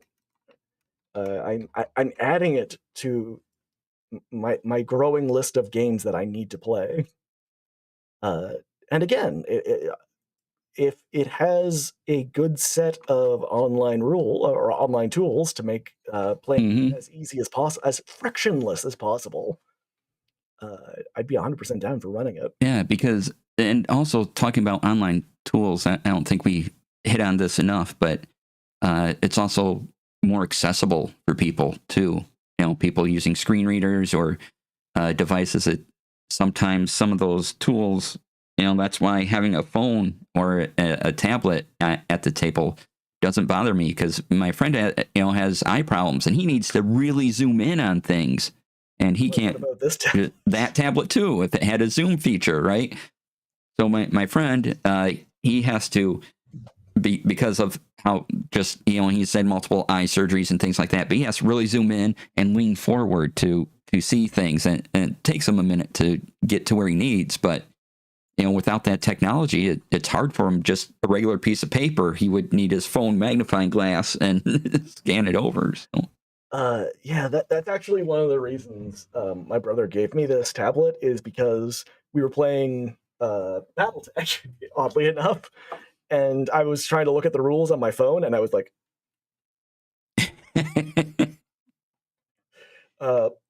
to the point where I would actually have to bring reading glasses to the table.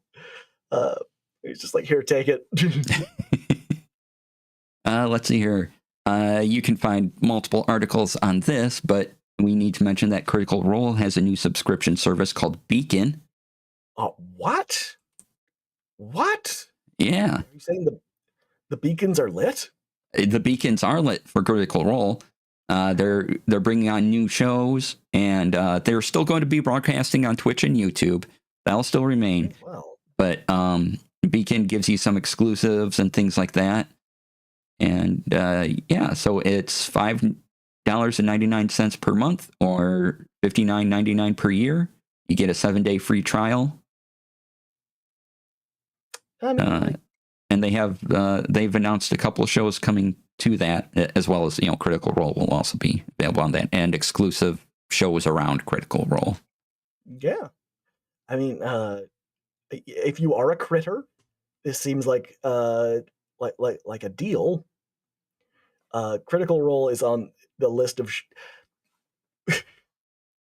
This is going to be funny coming from somebody who did 96 hours of Mercy Roads. That's how many hours, but like when I always get intimidated when I see Critical Role and I see how many episodes like have already aired. And that has always been my main barrier to entry to a lot of online shows. I don't know about yourself. Yeah. When I started Critical Role, I started because a friend had mentioned it to me, into D&D, and they really like D&D, and so they're like, hey, have you tried this? I'm like, I don't even know what Twitch is at the time, right? And they were still doing Campaign 1. That's how long ago this was. And I started watching, and I really liked it. Now I just started where I started and figured that I would catch on eventually, because to me, I don't have the time to go back. And now I don't really have time to watch a full episode of Critical Role in one setting, because I just have to divide it up because they get too long for me. And so if I'm interested, I'll just start wherever they're at, and if I want to, I'll go back. But usually I start where they're at, and I catch up on things, or sites have wikis, or I can reach out and ask, hey, what happened? Or, that's another thing. If you provide summaries, that makes it a lot easier for people like me to get into your show. And, I don't necessarily always have time to go back through your back catalog, which I'm sure is great. I don't want to dismiss your earlier work. Your catalog is probably fantastic. But if I'm just coming to it, I'm probably just going to onboard on the first episode. Like, there's early Critical Role episodes I've never seen, and I probably won't go back because it's too much time. Yeah. That's kind of what you watch a 4-hour show in this economy. That's kind of what got me like I started Dice Camera Action midway through and just started watching. I started the same thing with C Team and Acquisitions Incorporated. If I have the time, sometimes I'll go back. But like I just again, like the investment of time to get caught up. I would rather get caught up in the moment. Yeah. What I really want to do is get a audio podcast going. That's a D&D stream, and have the episodes be 45 minutes long. Ooh, that'd be fun for a lot of reasons. I'm gonna steal that. Yeah. In fact, I'm gonna undercut you. 21-minute games. I've thought of that too. I thought of because that was an idea. Like, can I do D&D in 20 minutes? I mean, like, can I do a show in 20 minutes and a continual show, obviously, and where are the break points in that? Like, if someone like Adventure Time can tell a narrative in 21-minute chunks. Wow, my camera's just going all. It's going. uh, I don't see why you couldn't with D&D. Again, I guess it comes into the point of like recaps. Like, do you do a brief recap of your previous adventure, or just come in with the assumption that people are already caught up? Yeah, I'm gonna steal this idea. I'm gonna steal it for myself. Okay, but you if you steal this, you have to involve me in some way, either as producer or cast member. I will get your arch rival.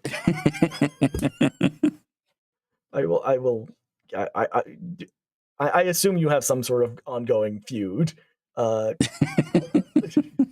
If not, I don't. But what? You play TTRPGs and don't have a secret feud? I don't really. I don't care enough. Someone might have a feud with me, but I guarantee I don't have a feud with them because I just don't care. Me and Mark Meir he knows what he did.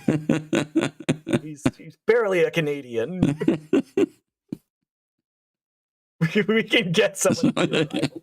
Chrysacon's your rival now. Oh no. Well, then Chris just wins because Chris is kind of awesome. So yeah, he's a very nice person. Yeah. Yeah, sorry, I got caught up in trying to start a blood feud with you and another person. No, I think like with the success of Dropout, I can definitely see why other, especially established brands like Critical Role, are just kind of seeing that and going, yeah. I could definitely see. Again, I know you can't talk about this, so I'm going to talk about this. I could see companies like D&D or Hasbro being like, why don't we have a premium channel? With DC Lasair's 45-minute show and following Saucefire's 44-minute show. I could definitely see other companies pursuing that model, especially after they've had as much success as they had. We should have ended a while ago, but we're having a good time, so I'll let you go in a few minutes. But yeah, so my idea was to so here in the U.S., I don't know if these exist in Canada, but in the U.S. we have this idea of public access stations. Mm-hmm. And so these are TV stations, etc., that people volunteer to, and then the volunteers also make the programming. And it's a way for various opinions of the community to be aired without any barriers, right? And the local cable company has to run that programming. It's part of their deal. So I have a local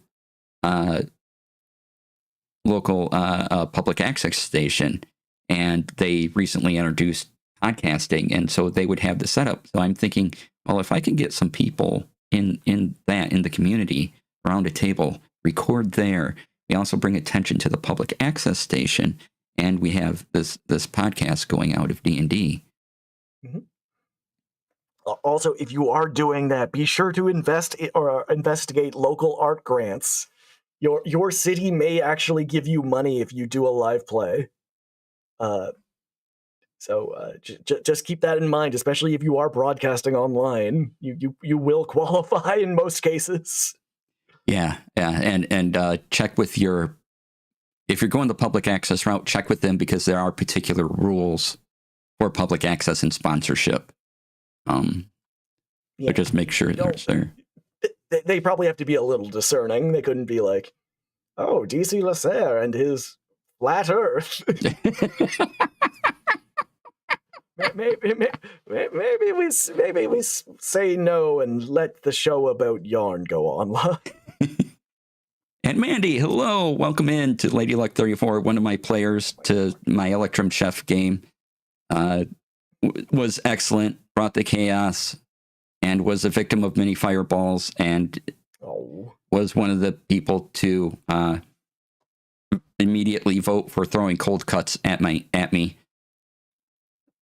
In real life. In real life, yeah. I was just pelting. I was off camera throwing pieces of salami at DC Lasair. Yeah. Oh, okay. So Meat Wizard spell was Magic Meat Missile. So Nice. it worked like Magic Missile, except it was meat. So salami flew at their faces. And unless you have the shield spell, you can't avoid Magic Missile. So everyone was hit with meat. You know that that GIF of Lindsay Ellis, where she's just being pelted with hot dogs? No, I don't.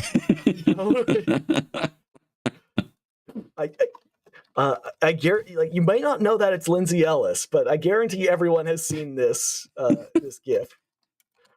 Oh, here we go. It's on tenor.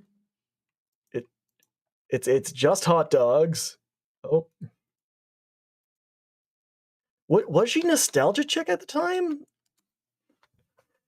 It's that GIF. It's that. Oh, yep. Yeah, I've seen this. Yeah, everyone's seen it. Not everyone knows it's Lindsay Ellis, which I think is hilarious. It's an old GIF from the long ago. From the long ago. But yeah, no, I that what I said wasn't baloney. That's why I made the big bucks, people. You're such a ham. Oh. I was afraid I'd beef the joke.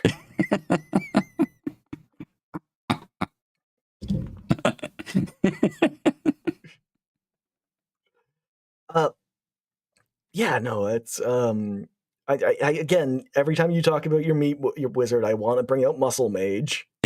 One of these, the problem is, one, I don't play a lot of spellcasters because spellcasting frightens me, and two, I'm always at the DM. Right? Like I was. By the way, I was so glad to be on Mercy Road. That was a lot of fun, and thanks for having me on. I really appreciate it. It's like, we need DC this year. Last year you were available only for one game, and we couldn't make it work. Yeah, I was out of town that weekend, and so I had to limited your entire schedule. Right? Yeah. Chris will run a game for us too to be meat rivals. Awesome. Yeah, it's the Meat Wizard versus the Beefcake. That'd be great. Sir, I'll have to get a new wizard beard because I threw that one out because it had cold cut juice in it. Yeah, you can't wash that out. No. No. Good times. Good time. And you want to know what else is a good time? This Centurion painted up in the distinct style of the Lyran Guard. All right. There is one more story I want to mention, and then we've gone on plenty of time. Someone's coming in with a raid. Oh, someone's coming in with a raid. Welcome, Raiders. Welcome, Raiders. Well, then, Sirius. Yay. Hi, Sirius. Welcome on in. Thanks for the raid. So we'll give Sauce, if you're okay for a little bit. Oh, yeah, no, I'm good. We will give the Raiders time to ask any questions. We were talking about the tech behind charity games and our recent charity games in general. So if you do have any questions on those, feel free to ask. We'll be glad to know. Otherwise, we're going over some tech stuff we like. I'm also talking about BattleTech, if anybody wants. Sauce is entertaining us with his BattleTech mechs, and I think this is a subliminal way of getting me into BattleTech. Is it working? But not yet.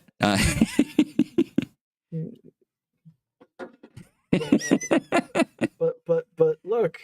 Is that Saucefire and DC Lasair? It is. QB. Welcome, QB. Look, it's a griffin. It's a griffin. Griffin. That's the sound his PPC makes. One more TTRPG article. If you like the Doctor Who TTRPG, they have announced a 10-episode campaign, A Stitch in Time. There's that article on Belvoir Souls. So I'm just a big Doctor Who fan. I haven't tried the TTRPG yet, but you are Whovian, as they I am. I believe Draconic worked on that. They were on the Critical Bard show I was on just Okay. a couple days ago. Awesome. At least I'm 30% sure, which is really, really good for me.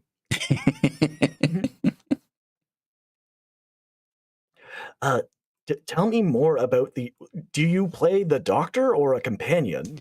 I believe you play companions. I'm not sure. Maybe you play a doctor. I've never played the game, so Okay. I want to play a game of nothing but doctors, because that'd be fun. Now where Yeah. I mean, you've had crossover episodes, or the 5 doctors, and then the most recent one where they shoved in every doctor that they could with Matt Smith, near Matt Smith's end run. Didn't they try to get Christopher Eccleston, but he's like, I don't want to be the Doctor again. Yeah, he doesn't want to do it anymore, which is I think fine. I think he just wants an apology. I think he got like I don't know if it was just like a bad experience on set, but I don't think he got along well with the showrunner. Yeah, I don't know any of the behind the scenes on that. You don't have the hottest goss? No, I don't. I'm sorry. If it's not involving tech or D&D, I really don't know. You want to know what does kind of involve tech and D&D? What's that?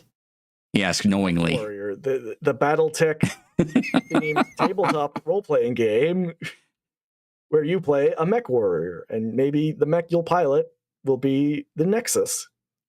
Seen here in Saucefire's window. Oh, earlier I did talk about StreamerBot, and I didn't put in their link. StreamerBot is a bot that you can attach to your chat, and it does a bunch of things. This is how I had the prize wheel running. So you go to streamer.bot, and you can find all about it.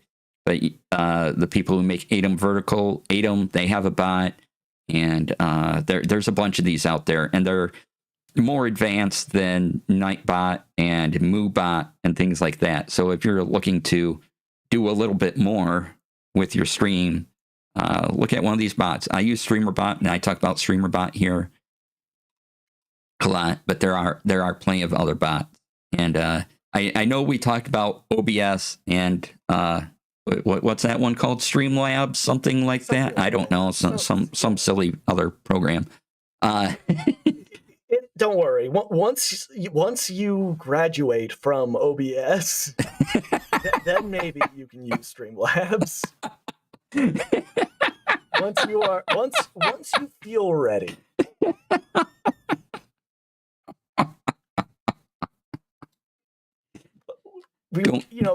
It's good. Don't use Streamlabs, kids, unless you want to. No, don't use Streamlabs. Listen to DC. there should be when you do the VOD, after you're done CGIing my name over my head, be sure to have like a little like viewer discretion. Do not listen to Saucefire because none of the advice most of the advice I've given will land you in jail. They don't have BattleTech in prison. You'll never get to play with a Warhammer. This is a Warhammer. Pew! So usually battle mechs. Usually the two solid the only for sure piece of advice I give, otherwise it's like if it works for you, run with it, is use OBS and get yourself a Stream Deck. I really love Stream Decks. I think you should have something like a Stream Deck, whether that be Touch Portal or something else. You're streaming. Those are the two things you want. Now then, with the caveat on OBS, I know people who have been successful, like Saucefire, with Streamlabs and XSplit and things like that. I recommend OBS for a whole bunch of reasons. The plugins that you can get to do it, and just the ease of use. And as a former video tech, because I was a video tech in the analog days and a technical producer or my public access station for a while, OBS really spoke to me in video switcher mode thing, so that's kind of why I went with that. But yeah, otherwise, anything else, some mics in the $50 range, I have a hard time recommending. But if you go to YouTube, type in your mic model, and you like that way the mic sounds, go for it. There is one OBS competitor that's up and coming that I am interested in, and I previewed them on a Tech Friday. It might have been last week or a couple weeks ago. So they're still in beta. They're still working out things. They're called Meld, M-E-L-D. Meld. And you can sign up for their beta there. I'm signing up right now. Oh no, Googling Meld will not get you. No. Go to meldstudio.co, or the link in chat. They are a small team, but they are doing some interesting things. And so I'm going to do a stream probably in another couple of weeks on using Meld. And the Tech Friday about them was really good. Thanks, JD. Yeah, I talked to them. The Meld team even came into chat and talked to me about them. I got to show them off. I have to actually stream with Meld. I was showing off Meld through OBS at the time. But they have some interesting things going on, and this early beta has some neat tricks. It's going to be the next beta, I think, that'll be even more interesting. And as they keep going, so this is the one competitor to OBS I would take a look at. Now, don't know how I actually turn out, but right now, I'm kind of keeping my eye on them. But OBS for the time being, like, all this could change. I honestly, I think the only opinion that I have that will probably never change is my love of Stream Decks. And Streamlabs. Nope. You heard it here first, folks. Stream Decks are my favorite. I have 3 of them, and I also have the iOS app for Stream Deck. So yes, out of all Elgato things, the Stream Deck is my favorite. And if you're streaming, like I said, there are other things. I mentioned Touch Portal, which has a free version, or it's like $15 for ever use. And other companies make similar things. So if you like one of those other options, by all means, go for it. But I think something like a Stream Deck really helps when you're streaming.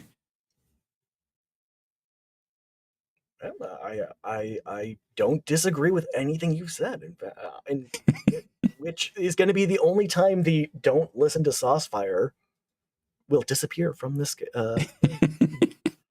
You should listen to DC Lasair. The guy, he knows what he's talking about. There's a reason why he's the man in the hat. Well, thank you, Sauce. I mean it. You're a pro at this. Do my best. I mean, aren't we all? Or at least Yeah. we're trying. We're trying. So if there's no other questions, let's wrap up there. Thank you, Sirius, for the raid, by the way. Thank you, everybody, for coming on in. Thank you, Raiders. Thank you, people who lurked. Thank you, people who engaged in chat. Thank you, DC Lasair, for having me over. Oh, yeah, this was great. I was so glad that you could come on. Made me really happy. Me happy. I got to show off all of my... I still have more if you want to see those. Just take a picture of all of them and post it and tag me. Oh, no, everyone has to see them one at a... All right, and y'all, if you're not following Saucefire, excellent streamer, TTRPG player, and great DM, go to twitch.tv/Saucefire. Yeah, what's check out the Minecraft streams. My house keeps catching on fire. with the lava flow that catches the house on fire. It seems like putting lava in a wooden house is a bad idea. Live, learn. And if you want to follow Saucefire on Twitter, here's how you do that. Go to Saucefire TV, where Saucefire TV. And if for some reason you were like, wow, those battle mechs look cool, over on Instagram.com/Saucefire TV. That's literally all I post there. I was like, I have too many battle mechs. I will drive my audience away.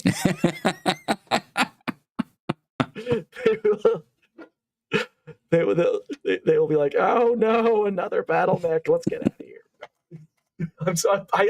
I sequestered it on Instagram. Also, follow Saucefire for adorable puppo pictures of Riley. Oh man, I can go grab him if you want a soft shoe. Oh, I think we that's a good way to end a stream with Doggo. All right, DC Lasair, tell me about your favorite battle mech. I will be back. My favorite battle mech, any one I can actually climb in and attempt to pilot and shoot lots of missiles out of.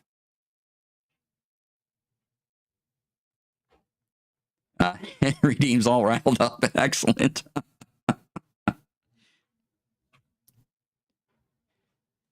All right, and thank you all for being here. Next week, Friday, whether that's a Tech Friday is a little bit of a question. Riley, we want Riley, yeah. Not next week, a couple weeks, I will be over on D&D Jordan Lee's channel, DMing a charity game.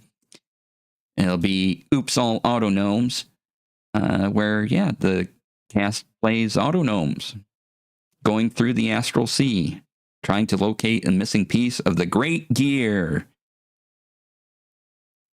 That my game will be at 12 p.m. Eastern, 9 a.m. Pacific. So if you want to check out that, there's the tweet. Out of the cast, Panda is the only one I've ran a game for previously. So all new to me players, and I'll be new to them. That'll be exciting. And I'm actually not producing.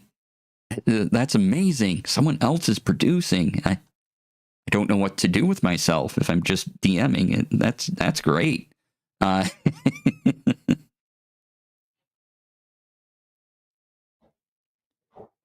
sure I'll work food into auto gnome adventure somehow.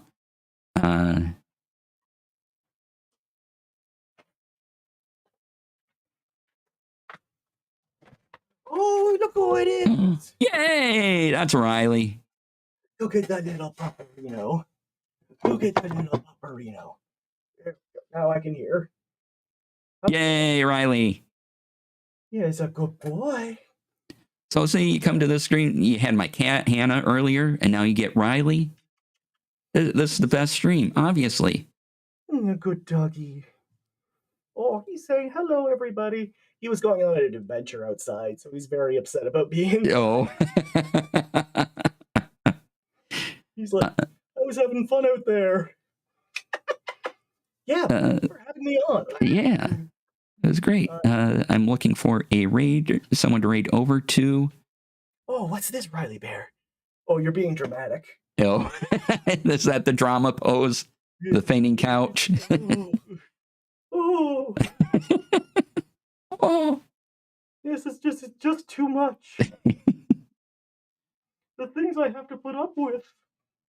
I think I have Dazbeth is on. If you don't know Dazbeth, he's a fabulous mod. Does a lot of hard Pokemon game challenges. Right now he's playing the original Hades. So we're gonna go say hi to Dazbeth. Really excellent person. Fantastic moderator. So we're gonna go say hi and give Dazbeth some love because I don't think I've been able to raid Dazbeth before. Because usually he's on too early. But you want to raid Dazbeth? Let's go raid Dazbeth. Yeah. So thank you all for being here. Thank you again, Saucefire, for being here. Thank you for having me. This was fantastic. Once again, I'm DC. You can find me everywhere. DC Lasair. That's DC Lasair. Just go to dclasair.com. I should mention that dclasair.com. I mean, occasionally I remember to do things that might earn me some money. dclasair.com is powered by a new link in bio site called doros.to. I'm an affiliate for them. So if you, there is a free tier, but if you use my link and sign up for the pro version, I do get some of that subscription back. So definitely check them out.